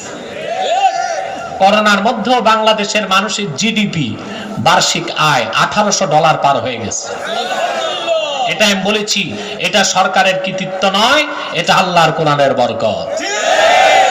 ঠিক কিনা? ওই যে কোরআনের আলোচনা হয়, হক্কানি দরবারগুলোতে জিকির ফিকির হয়, মিলাদ কিয়াম হয়, দরুদ সালাম হয়। এদেশে এত আজান আরবের বাইরে বিশ্বের কোথাও হয় না। এদেশে এত মাদ্রাসা কোরআনের তেলাওয়াত আরবের বাইরে কোথাও হয় না। আল্লাহ আকাশ ও জমিনের রহমত বরকতের দরজাগুলো খুলে দিচ্ছেন।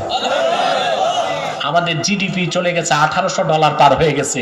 উপমহাদেশে পাকিস্তানিদের থেকে, ভারতীয়দের থেকে বাংলাদেশিরা ধনী। আলহামদুলিল্লাহ বলে। বাংলাদেশ উন্নতি করছে, ঠিক কিনা? এই উন্নয়ন ধরে রাখতে হলে কোরআন সুন্নাহর বিধানগুলোকে মেনে নিতে হবে। যত মানবো বরকত বাড়বে, ঠিক কিনা বলে? আর বাংলাদেশের সবচেয়ে বড় শত্রু হচ্ছে সংশয়বাদী, নৈরাজ্যবাদী, নাস্তিক বুদ্ধিজীবীরা। ওদের একটাই মিশন, কিভাবে ওয়াজ মাহফিল বন্ধ করা যায়, বেশি বেশি যাত্রা থিয়েটার করা যায়, ঠিক কিনা বলে? তারপরে চ্যানেলগুলোতে একের পর এক তারা ইসলাম বিরোধী বিষ বাষ্প ছড়াচ্ছে। কিন্তু ইনশাআল্লাহ 1000 চ্যানেল একদিক আর কোরআন সুন্নাহ পন্থীদের চ্যানেল একদিক, সেটাই বিজয় লাভ করবে। আপনারা অবাক হবেন, 3টি লাইভ শো আমার হয়েছে। বাংলাদেশের ইতিহাসে কোনো লাইভ শো এতটা আলোচিত হয়নি। আলহামদুলিল্লাহ বলে। অথচ আমাদের কাছে স্যাটেলাইট চ্যানেল নাই, ঠিক কিনা? সামান্য ইউটিউব চ্যানেল সমস্ত স্যাটেলাইট চ্যানেলের জবাব হিসেবে কাজ করে যাচ্ছে। আলহামদুলিল্লাহ বলেন। এটা আল্লাহর কোরআনের বরকত, এটা ইমানের শক্তি, ঠিক কিনা বলেন? বলছিলাম ঈসা আলাইহিস সালাম আল্লাহর কাছে দরখাস্ত করে উম্মত হয়েছে, ঠিক কিনা? দামেস্কের জামে মসজিদে ইমাম মাহদি ভিতরে থাকবেন, মুসল্লিরা দাঁড়ায় থাকবে, নামাজ পড়বে, আসর নামাজ। কিতাব থেকে যতটুকু দেখেছি শুক্রবার দিন থাকবে। কোন দিন? দামেস্কের জামে মসজিদে আসর নামাজের আজান হয়ে যাবে, কিছুক্ষণ পরে কামত হয়ে যাবে। লোকজন ইমাম মাহদিকে বলবেন যান নামাজ পড়ান। তিনি বলবেন না, আমি সংবাদ পেয়েছি আমার ভাই মরিয়ম তো নয়, ঈসা রুহুল্লাহ আকাশ থেকে নেমেছেন, তিনি আসলেই জামাত হবে। মুসল্লিরা বেরিয়ে যাবে বাইরে, তাকায় দেখবে দামেস্কের জামে মসজিদের পশ্চিম পাশের মিনারা দিয়ে হযরত ঈসা নামতেছেন। আর কেউ বলেছেন পূর্ব পাশের মিনারা দিয়ে নামতেছেন। তিনি ভিতরে ঢুকবেন, ইমাম মাহদি দাঁড়িয়ে থাকবেন মেহরাবে। কোথায়? আমাদের হানাফিদের শ্রেষ্ঠ আকীদার কিতাব শারহু ফিকহিল আকবার নাম শুনেছেন না? দারুন নাফায়েস, লেবানন বৈরুতের ছাপ। যতটুকু আমার মনে পড়ে 229 পৃষ্ঠায় ইবারত আছে, হযরত ইমাম মাহদি ঈসা আলাইহিস সালামকে বলবেন ফায়ুশিরুল মাহদি ইলা ঈসা ইবনে মারইয়াম বিতাকাদ্দুম। হযরত ইমাম মাহদি ঈসা রুহুল্লাহকে বলবে, হুজুর আজান শেষ, একামত শেষ, আপনি নামাজ পড়ান। কিন্তু মরিয়ম তো নয়। হযরত ঈসা রুহুল্লাহ স্বীকার করে বলবেন না, বর্তমান উম্মতের ইমাম আপনি মাহদি, আপনি নামাজ পড়াবেন, আমি আপনার পিছনে নামাজ পড়ব। কেন তিনি নামাজ পড়াবেন না, পড়বেন? শারহু ফিকহিল আকবারে তার জবাব এসেছে, ফায়াক্তাদি বিহি লিয়াজহারা মুতাবিআতা নবিয়িনা মুহাম্মদ সাল্লাল্লাহু আলাইহি ওয়াসাল্লাম। একটি কথার প্রমাণ দিতেই তিনি ইমাম হবেন না, মাহদির পিছনে নামাজ পড়বেন। তা হলো তিনি এর মাধ্যমে প্রকাশ করবেন আমি ঈসা নবী হয়ে আসি নাই, মুহাম্মদ সাল্লাল্লাহু আলাইহি ওয়াসাল্লামের উম্মত হয়ে এসেছি। সেজন্যই বলি ভাইরা, হযরত মুসা দরখাস্ত করেও তো নবী হতে পারেন নাই। মরিয়ম তো নয়, ঈসা দরখাস্ত করে নবী হয়েছেন, আর আমি আপনি বিনা দরখাস্তেই উম্মতে মুহাম্মদী হয়ে গিয়েছি। যদি উম্মত থাকতে চান, জীবনে কোনোদিন কুফর করবেন না। কুফর এনকার, কুফর এনাদ, কুফর জুহুদ, কুফর নেফাক, কোন একটা কুফর যদি আপনার দ্বারা হয়, আপনি রাসূলুল্লাহর উম্মত থেকে খারিজ হয়ে যাবেন। আমার এটাই আজকে সবক। কোন অবস্থায় কুফুরির গুনাহ করবেন না, শিরকির গুনাহ করবেন না।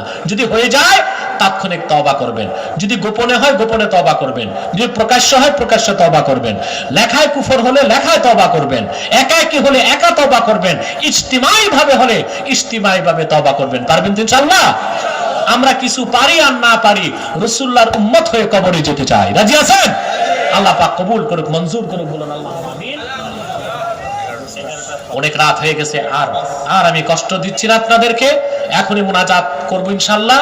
আমার কাছে কিছু প্রশ্ন এসেছে, আপনাদের উত্তর লাগবে সবার? তাহলে আর একটি লোকও নড়াচড়া করতে পারবেন না, একদম আদবের সাথে বসেন। আমি চেষ্টা করব উত্তরগুলো আপনাদেরকে দেওয়ার জন্য। তবে অনেকে প্রশ্ন করে বিতর্ক সৃষ্টি করতে, বিতর্ক সৃষ্টি হয় এইরকম কোন প্রশ্নের উত্তর আমি দিব না। যে প্রশ্ন থেকে আমি বুঝবো এই প্রশ্ন করার উদ্দেশ্য জ্ঞান অর্জন, এই প্রশ্ন করার উদ্দেশ্য হচ্ছে সমস্যার সমাধান, আমি তার উত্তর দিব। কিন্তু যদি বুঝি যে এই প্রশ্ন করার উদ্দেশ্য প্রশ্নের উদ্দেশ্য হচ্ছে ফিতনা করা, সংশয় সৃষ্টি করা, অনৈক্য তৈরি করা, আমি এরকম প্রশ্নের উত্তর আপাতত দিব না। আলহামদুলিল্লাহ, মুহাম্মদ সাল্লাল্লাহু আলাইহি ওয়াসাল্লামের সদকায় এই ক্ষুদ্র জীবনে বাংলাদেশের মাঠে ময়দানে প্রকাশ্যে যত প্রশ্নের সরাসরি উত্তর আমি দিয়েছি, মনে হয় আর কোনো আলেমের সৌভাগ্যটা হয় নাই। এখন তো আমার দেখা দেখে অনেকেই প্রশ্নের উত্তর চালু করেছে, দিচ্ছে, দেখ। তবে আমি চাই তারা সঠিক উত্তরটা দেখ, যেটা জানা নাই সেটা বাদ দিয়ে দেওয়া দরকার। ঠিক কিনা বলেন? আমি আপনাদেরকে নিয়ে মুনাজাত করব, সবার গুনাহ মাফের জন্য আমরা ইনশাআল্লাহ দোয়া করব। এখন আমি আমার সংগঠনের পক্ষ থেকে একটি ছোট্ট কথা আপনাদেরকে বলতে চাই। আপনারা এখানে যারা এসেছেন বিভিন্ন দলের পক্ষ থেকে, ঠিক কিনা? কিন্তু মাঠে কোনো দল নাই, আছে? কথা বলে না। এখানে সব দলের লোক আছেন আপনারা, কিন্তু আপনাদের মধ্যে কোনো মাঠে দেখছেন প্রশ্ন কত? আর কোনো প্রশ্ন আমি নিব না। আশা করি এগুলোর এক কথায় উত্তর দেব ইনশাআল্লাহ। আল্লাহ কবুল করুন। প্রিয় ভাই সব, আপনারা বিভিন্ন দলের লোক আছেন, আছেন না? কিন্তু আপনাদের মধ্যে কোনো দলাদলি সংঘাত আছে এখানে? কারণ আপনারা এখানে এসেছেন একটাই পরিচয়, আমরা মুসলমান। আমি আপনাদের করজোর অনুরোধ করব, তাহরিকে খাতমে নবুয়ত বাংলাদেশের পক্ষ থেকে দলীয় মতভেদ থাকতেই পারে, তা থাকবে রাজপথে, সংসদে, কিন্তু আমরা সকল দলের মুসলমান ইসলামের মহান স্বার্থে মৌলিক ক্ষেত্রে এক হয়ে যাব। ইসলামের শত্রু যারা কাফের, মুশরিক, বেঈমান, তাদের চক্রান্তকে নস্যাৎ করার জন্য সকল দলের মুসলমানকে ঐক্যবদ্ধ থাকতে হবে। বাংলাদেশে বিভিন্ন ধর্মের লোক আছে, তারা তাদের ধর্মকর্ম পালন করে, আমাদের পক্ষ থেকে কোনো বাধা নাই, আছে? বলেন। কিন্তু দুঃখজনক একটি সম্প্রদায় আছে যারা ইসলাম ও মুসলমানের সবচেয়ে বড় শত্রু, বাংলাদেশের স্বাধীনতা সার্বভৌমত্বের শত্রু। সেটা হলো কুখ্যাত কাদিয়ানী সম্প্রদায়। তারা অমুসলিম, তারা কাফের। তাদেরকে যারা কাফের বলবে না, তারাও কাফের। কারণ তারা আল্লাহর আখির নবী মুহাম্মদ সাল্লাল্লাহু আলাইহি ওয়াসাল্লামকে আল্লাহর শেষ নবী হিসেবে বিশ্বাস করে না। চিল্লায় বলেন নাউজুবিল্লাহ। এই জন্য তারা কি? তারা মানুষকে ধোঁকা দেওয়ার জন্য মুসলমানদের মতো দাড়ি রাখে, টুপি লাগায়, মুসলমানদের মতো নাম রাখে। তাই বলি কি তারা মুসলমান হতে পারবে? বলুন তো ভাই, দাড়ি রাখলেই যদি কেউ মুসলমান হতো, তো রবীন্দ্রনাথ ঠাকুরের চেয়ে বড় মুসলমান কি হইত? সে মুসলিম ছিল না অমুসলিম? টুপি লাগালে মুসলমান হওয়া যায়? মহাত্মা গান্ধী লম্বা একটা টুপি লাগাইতো, কালো রঙের, লম্বা কিস্তি। সে কি মুসলিম ছিল না মুসলিম? নাম রাখলে মুসলমান হওয়া যায়? এক শয়তান বোতল ভর্তি পেশাব, উপরে লেবেল লাগিয়ে দিয়েছে শরবত। ওটা কি শরবত হবে? আব্দুল আব্বাল, আব্দুল সামাদ, মোবাশ্শের আলী, কবির চৌধুরী, এসব নাম রাখার দ্বারা তারা মুসলমান হতে পারে না। ভাইয়ের আমার, বন্ধুরা আমার, আমার আল্লাহ, নূর নবী আমার হযরত মুহাম্মদ সাল্লাল্লাহু আলাইহি ওয়াসাল্লামের ইসলাম ও কোরআনের হাজার হাজার হাজার বছর পরে বর্তমান ভারতের কুখ্যাত পাঞ্জাবের কুখ্যাত গুরুদাসপুরের কুখ্যাত কাদিয়ানে ইংরেজ আমলে এক শয়তান নিজকে নবী দাবি করেছে। চিল্লায় বলেন নাউজুবিল্লাহ। ওই শয়তান তার নাম রেখেছিল তার বাপ মির্জা গোলাম আহমদ কাদিয়ানি। সাবধান সাবধান, কাদিয়ানের কাজ্জাব, মিথ্যা নবুয়তের দাবিদার মির্জা গোলাম শয়তান কাদিয়ানিকে গোলাম আহমদ বলা যাবে না, কারণ গোলাম আহমদ অর্থ হচ্ছে আহমদ এর গোলাম। কোন কাফের কোনদিনও গোলাম আহমদ এর গোলাম হতে পারে না। আর কাদিয়ানের কাজ্জাব মিথ্যা নবুয়তের দাবিদার মির্জা গোলাম শয়তান কাদিয়ানি ছিল শেষ দরজার কুখ্যাত কাফের। সে গোলাম আহমদ এর গোলাম ছিল না, সে ছিল কুখ্যাত শয়তানের কুখ্যাত গোলাম। কাদিয়ানের কাজ্জাব মিথ্যা নবুয়তের দাবিদার মির্জা গোলাম শয়তান কাদিয়ানির উপর গজব এসেছে 1908 সালে। যখন গজব এসেছে, কাদিয়ানের কাজ্জাব মিথ্যা নবুয়তের দাবিদার মির্জা গোলাম শয়তান কাদিয়ানি 1908 সালে ধ্বংস হয়ে কুখ্যাত জাহান্নামের কুখ্যাত কুকুরে পরিণত হয়েছে, তার অনুসারীরা ধ্বংস হয়েছে। বর্তমানে কিছু কাদিয়ানি বাংলাদেশে আছে যারা ইসলাম ও মুসলমানের বিপক্ষে চক্রান্ত করে যাচ্ছে। বিভিন্ন দফতরে, মন্ত্রণালয়ে, অফিসে, আদালতে তারা বসে আছে, সুকৌশলে নিকৃষ্ট ডিপ্লোমেসির মাধ্যমে ইসলাম ও মুসলমানের বিপক্ষে কাজ করে যাচ্ছে। তাদেরকে নির্মূল করার জন্য সকল দলের মুসলমানকে ঐক্যবদ্ধ হতে হবে। তারা মানুষকে ধোঁকা দিয়ে কাফের বানাবার ক্ষেত্রে নাম পরিবর্তন করে করে মিথ্যা পরিচয় দেয়। কখনো নিজেদের পরিচয় দেয় আহমদী জামাত, কখনো বলে আহমদিয়া জামাত, কখনো বলে আহমদী সম্প্রদায়, কখনো বলে আহমদিয়া সম্প্রদায়, কখনো বলে আহমদী মুসলিম জামাত, কখনো বলে আহমদিয়া মুসলিম জামাত। সাবধান, যত কাদিয়ানি ছিল আছে থাকবে, তারা কেউ আহমদী জামাত নয়, আহমদিয়া জামাত নয়, আহমদী সম্প্রদায় নয়, আহমদিয়া সম্প্রদায় নয়, আহমদী মুসলিম জামাত নয়, আহমদিয়া মুসলিম জামাত নয়। তারা শয়তানি জামাত, কুখ্যাত জাহান্নামের কুখ্যাত কুকুরের দল। আমাদের সকল দলের একটাই দাবি, অনতিবিলম্বে স্বাধীন বাংলায় শয়তান কাদিয়ানীদেরকে রাষ্ট্রীয়ভাবে অমুসলিম ঘোষণা করতেই হবে, করতেই হবে, করতেই হবে। এই দাবি আদায়ে তাহরিকে খাতমে নবুয়ত বাংলাদেশের ব্যানারে যদি জানমাল দিতে হয়, কারা কারা প্রস্তুত আছেন তো হাত তুলে দেখা।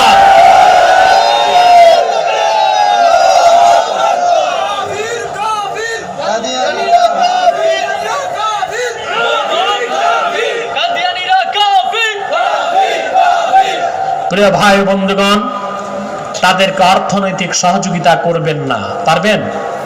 করেন, করেন। প্রাণ কোম্পানির যত জিনিস তাদের, সেজান কোম্পানির জুস তাদের, RFL এর পণ্য তাদের, প্রথম আলো, ডেলি স্টার, কালের কণ্ঠ, এগুলো তাদের। এগুলো ধরবেন না, কিনবেন না, বেচবেন না, মনে থাকবে। বিদায় বেলা একটা অনুরোধ, আমাদের দেশে এখন করোনা মহামারীর চার একটা বড় মহামারী ছড়ায় গেছে। ওটার নাম জানেন? সুদ। এটা অনেক বেড়ে গেছে, ঠিক কিনা? নামটা জানেন না, কামটা জানেন, ঠিক কিনা? সুদ খাবেন না। সুদের সবচেয়ে বড় ক্ষতি যে আপনি যে ইবাদত করেন এটা কবুল হবে না, বুঝতে পারছেন? এই সুদ থেকে বাঁচার চেষ্টা করবেন। হাদিসে এসেছে, আকলু দিরহামিন মিনার রিবা আশাদ্দু মিন 33 জানিয়া ইয়াজনিহা রাজুল। এক দিরহাম, আরব আমিরাতের 22 টাকা, বাংলাদেশের এক দিরহাম। আরব আমিরাতের এক দিরহাম, বাংলাদেশের 22 টাকা। এই 22 টাকা পরিমাণ সুদ খেলে 33 বার জিনা করার চেয়ে বড় গুনাহ। সুদ ধরবেন না, ঠিক আছে? সুদ দিবেন না, খাবেন না। ঘুষ দিবেন না, খাবেন না। আপনারা শিরক কুফর থেকে বাঁচবেন, যতটুকু পারেন নেক আমল করে যাবেন, আশা করা যায় নাজাত পেয়ে যাবেন ইনশাআল্লাহ। পারবেন তো ইনশাআল্লাহ? আল্লাহ কবুল করুক, আল্লাহ মঞ্জুর করুক, বলুন আল্লাহ আমিন। আমি এখন প্রশ্নের উত্তর দিচ্ছি, আপনারা প্রস্তুতি নেন, তারপরই মোনাজাত হবে ইনশাল্লাহ। যারা দাঁড়িয়ে আছেন যদি পারেন বসেন, আর যদি বসার জায়গা না থাকে তো দাঁড়িয়েই থাকেন। তবে আমি বুঝতে পেরেছি আপনাদের কোমরের হাড্ডি আর হাঁটুর স্প্রিং খুব শক্ত। আপনারা ইস্তেগফার করেন 11 বার।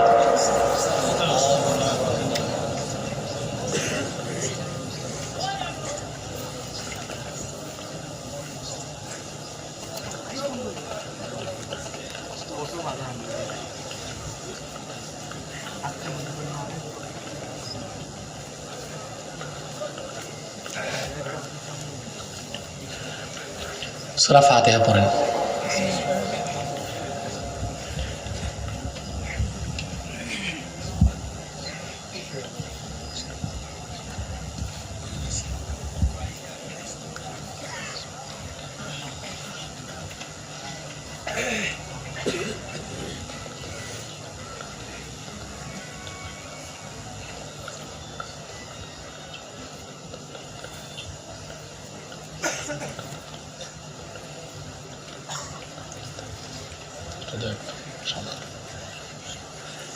সূরা ইখলাস পড়ে নেন 3 বার।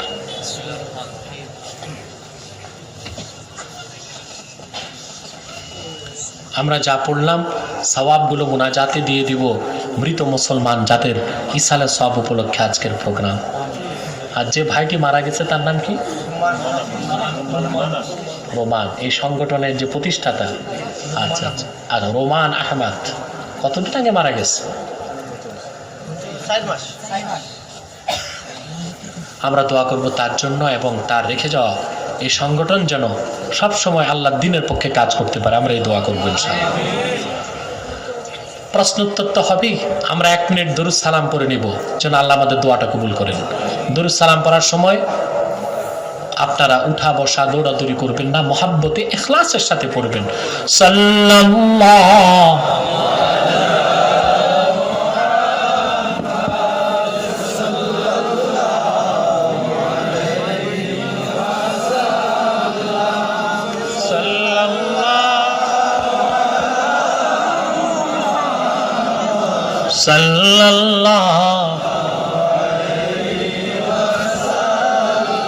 মিয়া নবী সালাম আলাইকা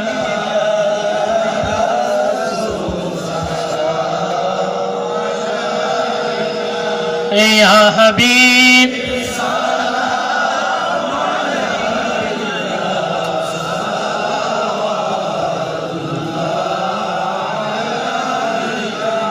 মদিনা মদিনা मोमिनों की गुनगुना है,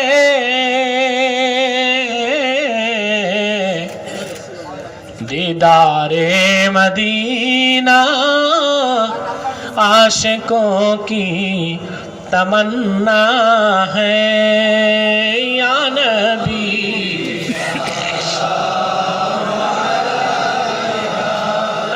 या रसूल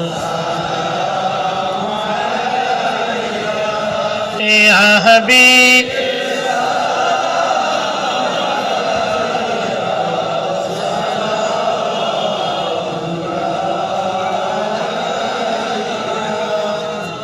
बख्ते का चमके सितारा, हाजिरी का हो इशारा, देख कर रौज़ा प्यारा, फिर कहे हम खादिम तुम्हारा।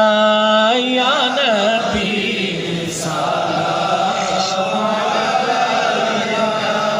या रसूल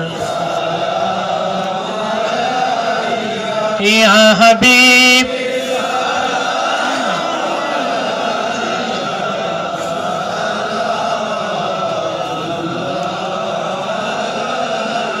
मुहम्मदुन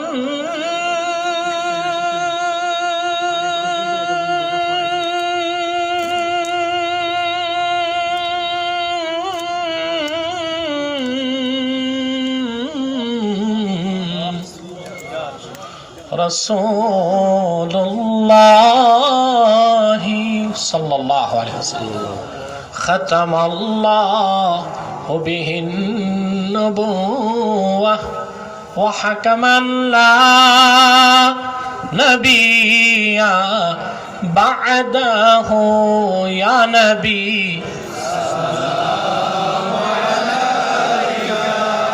ইয়া রাসূল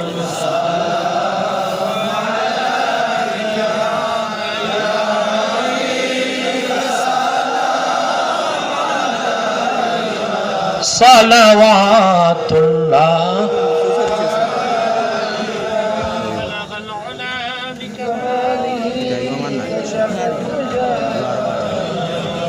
হাসনাত জামিয়া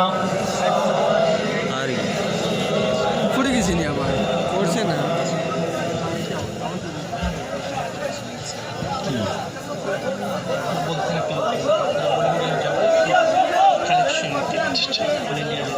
প্রিয় ভাই সব, আমরা তো এখন প্রশ্ন উত্তরের পরই মুনাজাত।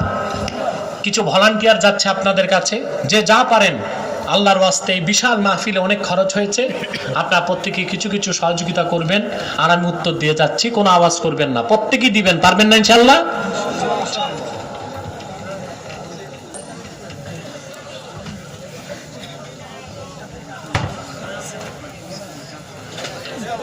এক ভাই প্রশ্ন করেছেন, আইয়ুব আলাইহিস সালামকে আল্লাহ তাআলা যে পরীক্ষা করেছিলেন কার কথায়? কোন মুফাসসির বলেন শয়তানের কথায়, কোন মুফাসসির বলেন ফেরেশতাদের কথায়। সঠিক উত্তর কোনটি? বিভিন্ন তাফসিরে কিছু ইসরায়েলি রাওয়ায়াত এসেছে, ইসরায়েলি রাওয়ায়াতগুলো গ্রহণযোগ্য নয়। তারাই এই রাওয়ায়াত করেছেন যে শয়তানের কথায়, এটা নির্ভরযোগ্য মত নয়। মূলত আল্লাহ তাআলা নবীগণের পরীক্ষা করেছেন, পরীক্ষায় উত্তীর্ণ করেছেন পৃথিবীর মানুষকে, তাদেরকে দৃষ্টান্ত হিসেবে দেখানোর জন্য যে ইমানের পরীক্ষায় কিভাবে উত্তীর্ণ হতে হয়। এটা হচ্ছে আসল কথা। কথা বুঝতে পেরেছেন? তবে কোনো কোনো মুফাসসির বলেছেন যে ফেরেশতাগণ প্রশ্ন তুলেছিলেন, আল্লাহর এত নেয়ামত পাওয়ার পর হযরত আইয়ুব আল্লাহর শুকরগুজার বান্দা থাকবেন কিনা, ধৈর্য ধরবেন কিনা। এই মতটিকে সমর্থন করা যায়। প্রস্রাবের স্থানে গিয়ে মেসওয়াক করা যাবে কিনা? না, এটা সুএ আদাব, চরম পর্যায়ের বেয়াদবি হবে। আপনি যখন প্রস্রাব করবেন তখন যদি মেসওয়াক করেন, এটা কিরকম একটা অশোভনীয় কাজ না? আদবের খেলাফ। কিসের খেলাফ? তবে আমি শুনেছি অনেকে পেশাবখানায় যে বিড়ি সিগারেট খায়, ওটা কাছাকাছি কাজ। পেশাব করা যা, বিড়ি সিগারেট খাওয়া কাছাকাছি কাজ, ওইটা একটা বিষয়। কিন্তু মেসওয়াকের মতো ভালো একটি আমল পেশাবখানায় যে করাটা, এটা আদবের খেলাফ, অশোভনীয় একটি কাজ। এই কাজটি করবেন না।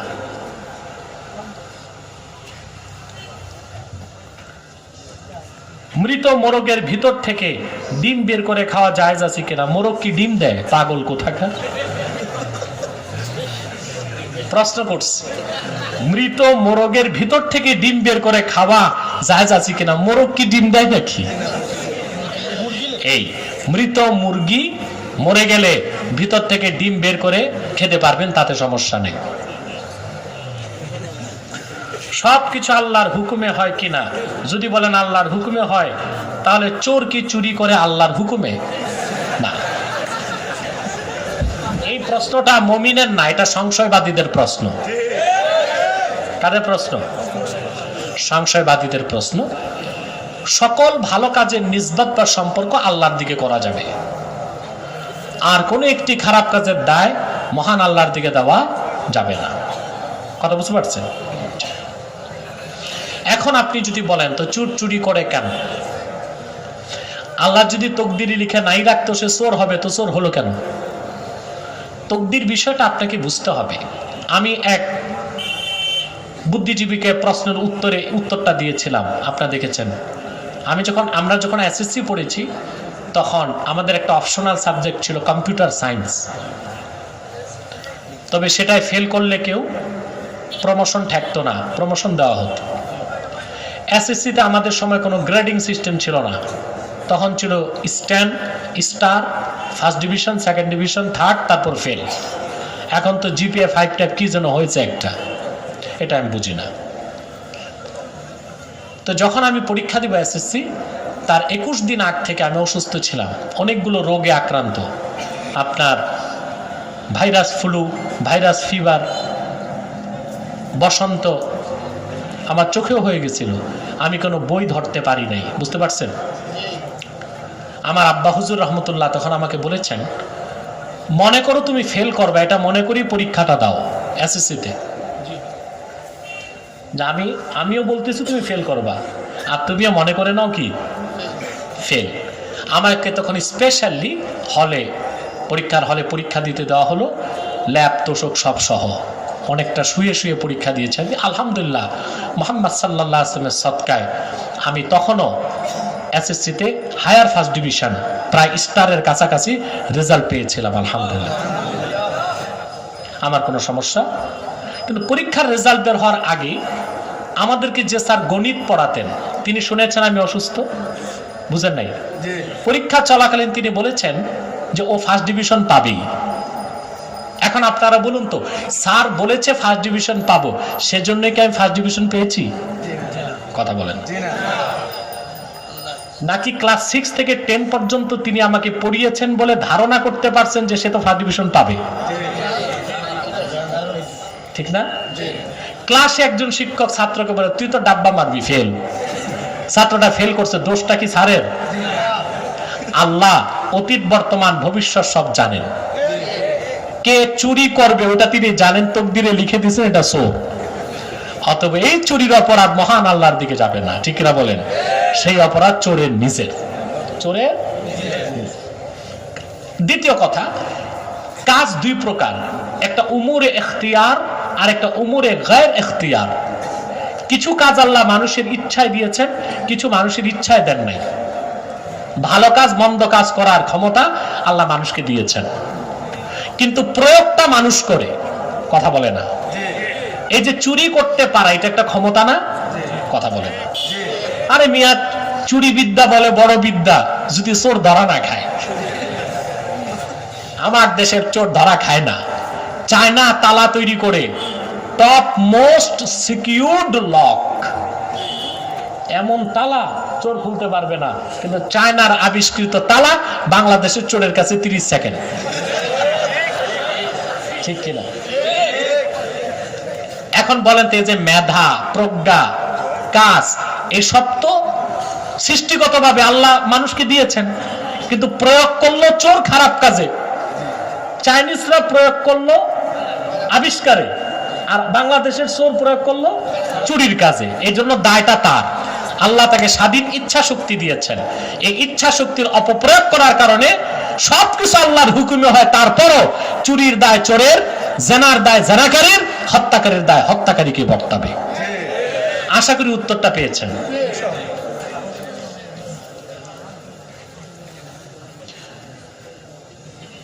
ইমামের যদি দাড়ি না থাকে, ইমামের পেছনে নামাজ হবে কিনা দেখতে হবে, ইমাম হিজরা কিনা।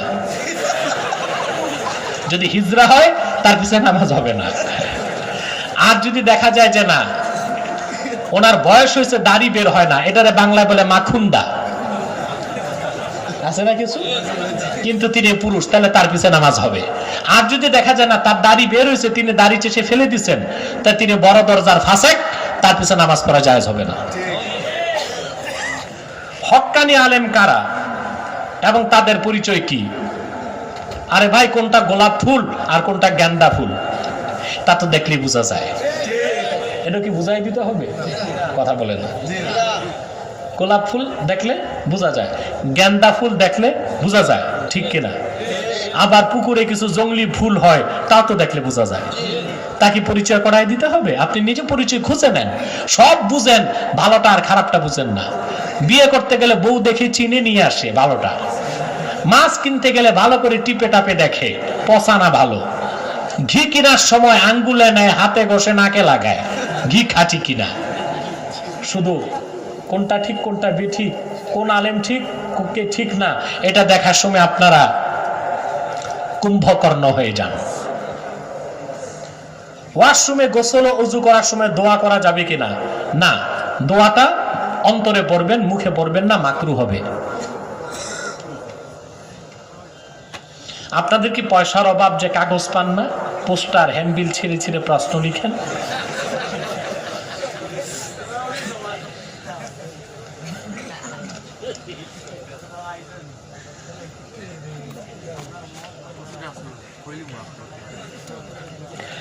শায়েখের কাছে জানতে চাই, নাবালেগ থেকে মানুষ যখন সাবালক হয় নির্ধারিত কি কোনো সময় আছে?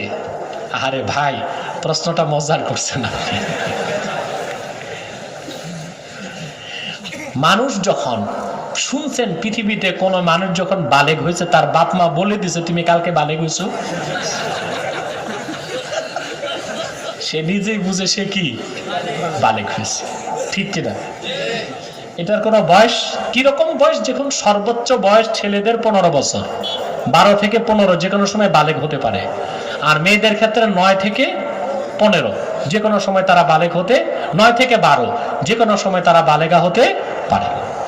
আর বালেগা হলো কিনা এটার জন্য ইনভেস্টিগেশনের দরকার নাই, বাপ মাকে বলতে হয় না, সে নিজে উপলব্ধি করতে পারে আমি হইছি।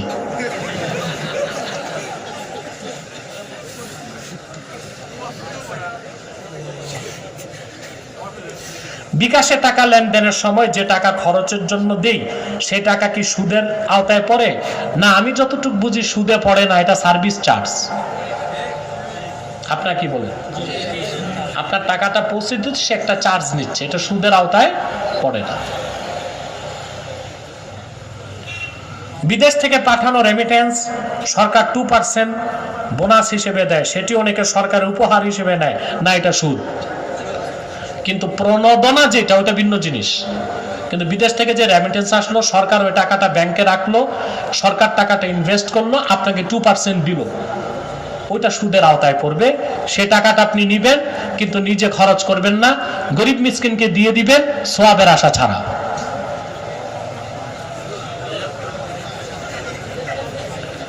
তেলাওয়াতের সময় কারো সাথে পড়া যাবে কিনা? হ্যাঁ, কোনো ব্যক্তি তেলাওয়াত করছে, আপনি পাশে তেলাওয়াত করবেন, তাতে সমস্যা নেই। এটা তো একটা সহজ বিষয়, পাশাপাশি কয়েকজন বসে তেলাওয়াত করতে পারবেন, তাতে সমস্যা নেই।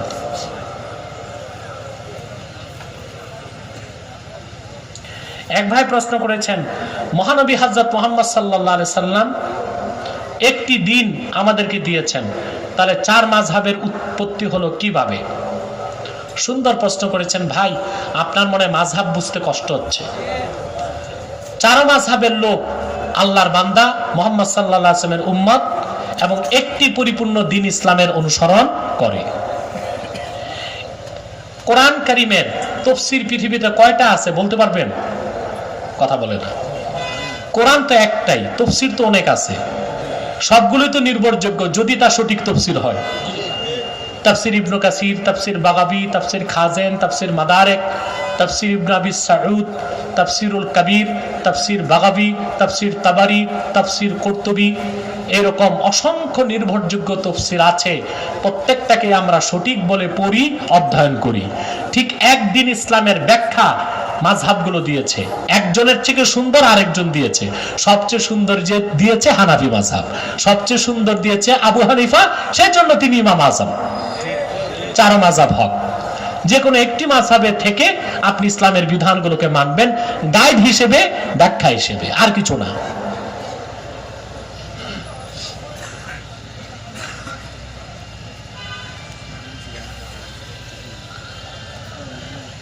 অ্যান্ড্রয়েড মোবাইল ফোনে অজুবিহীন অবস্থায় হাত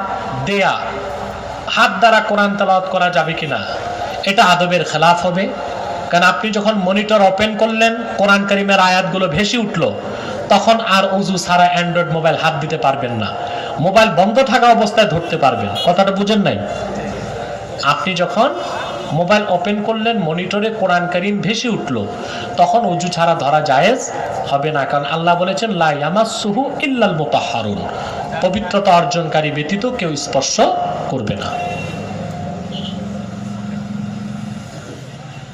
কোন কোন মৌলবী বলে, যারা ঈদে মিলাদুন নবী সাল্লাল্লাহু আলাইহি ওয়াসাল্লাম পালন করে, তারা নাকি বলে, কি একটা শব্দ আমি বুঝি নাই, ফাসিক। না, এরকম ঢালাও কথা যারা বলে তারা কোনো ভালো আকীদার মৌলবী না, কিছু আদলি পাশিকা বাটকারা মৌলবী আছে, এদের কাজ হচ্ছে সমাজে ফিতনা ছড়ানো। এদের কথায় কান দিবেন না। বর্তমান আরব সরকার 3 বছর যাবত আরবে রাষ্ট্রীয়ভাবে ঈদে মিলাদুন্নবী সাল্লাল্লাহু আলাইহি ওয়াসাল্লাম মাহফিল পালন করতেছে।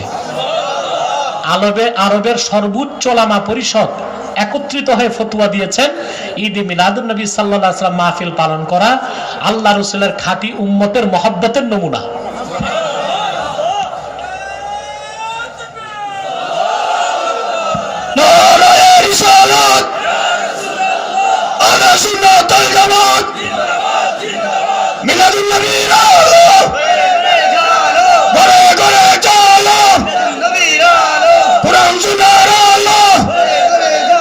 সবুজ সাথী ইসলামী যুব সংঘ নারায়ে তাকবীর, খতিবে মিল্লাত আল্লামা ডক্টর নাসরুল্লাহ পাতি সাহেব নারায়ে তাকবীর।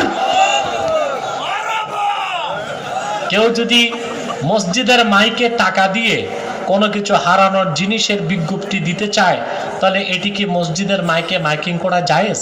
দেখুন, এই ক্ষেত্রে ফাতোয়া হচ্ছে মসজিদের মাইক যদি মসজিদের জন্য ওয়াকফ হয়, বুঝলেন, তো এটা শরীয়তের পরিভাষার নাম মালে মাওকুফা, মসজিদের জন্য ওয়াকফকৃত। সেই মাইকে আজান, ওয়াজ, দিনী কাজ ছাড়া অন্য কিছু করা জায়েজ না। হারানো বিজ্ঞপ্তি বা এগুলো যদি করে, সেটা আসলে দুঃখজনক হলেও সত্য, জায়েজে পড়বে না। আর মাইক দেওয়ার সময় যদি ওয়াকেফ, যিনি ওয়াকফ করেন, তিনি যদি নিয়ত করেন আজান হবে, পাশাপাশি এলাকার সামাজিক কাজ হবে, তাইলে জায়েজ হবে। বুঝতে পারছেন?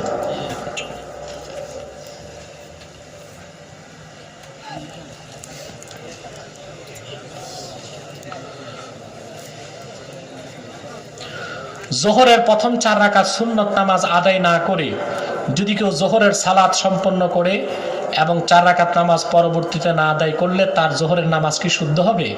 দেখুন ভাই, জোহরের আগে যে 4 রাকাত সুন্নত, এটা সুন্নতে মুআক্কাদা। এটা কি? যদি আপনি আগে পড়তে না পারেন, জোহর ফরজ পড়ে 2 রাকাত সুন্নত মুআক্কাদা পড়ে এই 4 রাকাত পড়ে নেবেন। যদি এই 4 রাকাত আপনি না পড়েন, এতে জোহরের সমস্যা হবে না, ফরজ আদায় হয়ে যাবে। কিন্তু 1 দিন 2 দিন বিশেষ কারণে যদি ছেড়ে দেন, গুনাহগার হবেন না। কিন্তু আপনি যদি নিয়মিত সুন্নতে মুআক্কাদা ছেড়ে দেন, তাহলে আপনি গুনাহগার হবেন। কারণ ফতোয়া শামিতে এসছে, ইয়াসামু বিতারকি সুন্নাতিল মুআক্কাদা কাল ওয়াজিব। ওয়াজিব তরক করলে যেমন বান্দা গুনাহগার হয়, সুন্নতে মুআক্কাদাও তরক করলে সে ওই রকম গুনাহগার হবে। কথা বুঝতে পারছেন?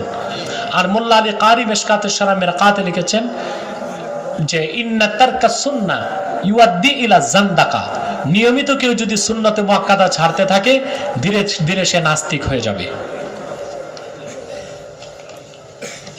ওনাদেরকে একটু জায়গা দেন, ওনাদের হয়তোবা চুলকানি শুরু হয়ে গেছে, ওনারা যাক, আমরা এখনই দোয়া করছি ইনশাআল্লাহ। ইমাম সাহেবের অনুপস্থিতিতে নামাজের জামাত আদায় করার জন্য সহি শুদ্ধভাবে তেলাওয়াত করতে না জানা একজন মুরব্বী সাহেব জামাতে নামাজ পড়াইবেন, নাকি সেখানে উপস্থিত একজন শুদ্ধ তেলাওয়াতকারী যুবক নামাজ আদায় করাবেন? নামাজের মধ্যে ফরজ হচ্ছে শুদ্ধ তেলাওয়াত। মুরব্বীর বয়স যতই থাক, তার তেলাওয়াত যদি গলত হয়, লাহনে জালি হয়, তিনি নামাজ পড়াবেন না, জায়েজ হবে না, যদি সেখানে এমন কোন যুবক থাকে যার তেলাওয়াত শুদ্ধ। কারণ আল্লাহ বলেছেন ওয়ারাত্তিলিল কুরআনা তারতিলা, শুদ্ধভাবে কোরআন তেলাওয়াতকে আল্লাহ ফরজ করেছেন নামাজের মধ্যে।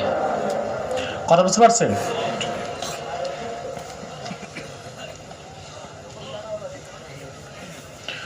মহিলারা প্রায় দেখা যায় চুলে কালার করে থাকেন, এ বিষয়ে ইসলাম কতটুকু সমর্থন করে নাকি করে না, বিস্তারিত বললে খুশি হব।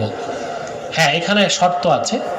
যদি যুবতী মেয়ে আর যুবক তাদের চুল যদি পেকে যায়, পুরুষের দাড়ি পেকে যায় যৌবনকালেই, তাহলে তারা কালো খেজাব ব্যবহার করতে পারবে, গুনাহ হবে না। কিন্তু বুড়া আর বুড়ি পরিণত বয়সে যদি চুল পাকে আর কালো খেজাব লাগায়, এটা গারার, এটা ধোকা, এজন্য এটা মাকরু তাহরিমা। এছাড়া কালো ছাড়া যুবক হোক, যুবতী হোক, বুড়া হোক, বুড়ি হোক, যে কোনো ধরনের খেজাব ব্যবহার করতে পারবে, চুলেও দাড়িতেও। কথা বুঝতে পারছো?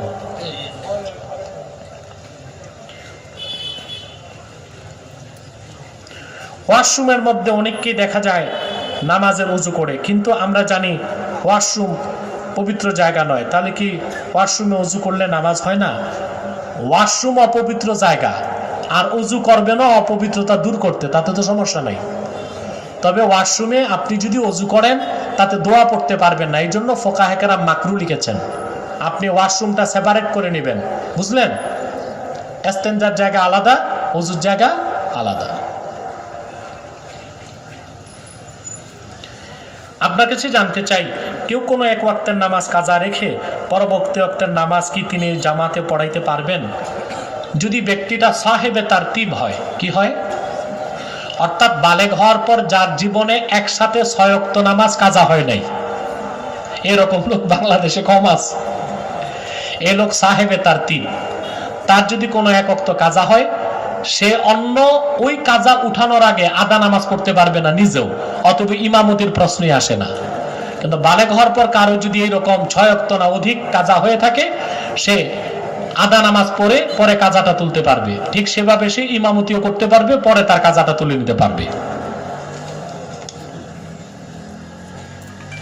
ওটার উত্তর হয়ে গেছে। আরেকটা প্রশ্ন,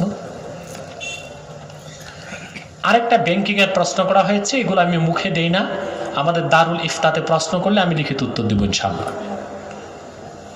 ঈমান চলে গেলে কিভাবে নবায়ন করতে হবে? সুন্দর প্রশ্ন করেছেন। আপনি যদি ঈমান চলে যায় কুফরির কারণে, আপনি কলেমা শাহাদাত পড়বেন, ইস্তেগফার পড়বেন, আর যে কুফর হয়েছে সেটার জন্য আল্লাহর কাছে অনুশোচনা করবেন, আল্লাহ আপনাকে মাফ করে দিবেন। কোন সুদখোরের ঘরে একজন শ্রমিক কাজ করা ও খাওয়া ইসলামের দৃষ্টিতে হালাল নাকি হারাম? বেটা মজদুর এমনি না খেয়ে মরে, আবার তুমি বলবা সুদখোর ঘুষখোর বাঁচতে, তো ও এমনি মরে যাবে। শ্রমিক যাবে সুদখোরের বাড়িতে কাজের বিনিময়ে খেতে, এতে শ্রমিকের কোনো সমস্যা নাই।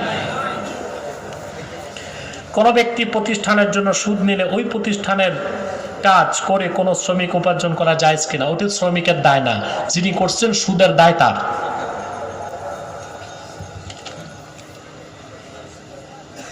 বিয়ের সময় মেয়ের বাড়ি থেকে উপহার স্বরূপ আসবাবপত্র দেওয়া কতটুকু যুক্তিসঙ্গত? এই ব্যাপারে কোরআন হাদিসের ভাষ্য কি? মেয়ের পক্ষ থেকে মেয়ের বাপ যদি পুরা বাড়িঘর লিখে দিয়ে দেয় ছেলেরে, জায়েজ আছে। কিন্তু ছেলের পক্ষ থেকে ডিমান্ড করে, দাবি করে মেয়ের পক্ষ থেকে কিছু নেওয়া হারাম, যৌতুক না জায়েজ। কথা বুঝতে পেরেছেন?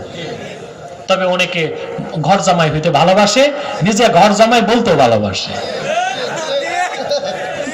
ঠিক না? আরে এই ঘর জামাই রে দেখছি বাংলাদেশে নারী পুরুষ সমান অধিকার বেশি চায়। আপনি আমার ব্যাখ্যাটা দেখেছেন? নারী পুরুষ কোনোদিন সমান হইতে পারে না, কোন ক্ষেত্রে নারীর অধিকার বেশি,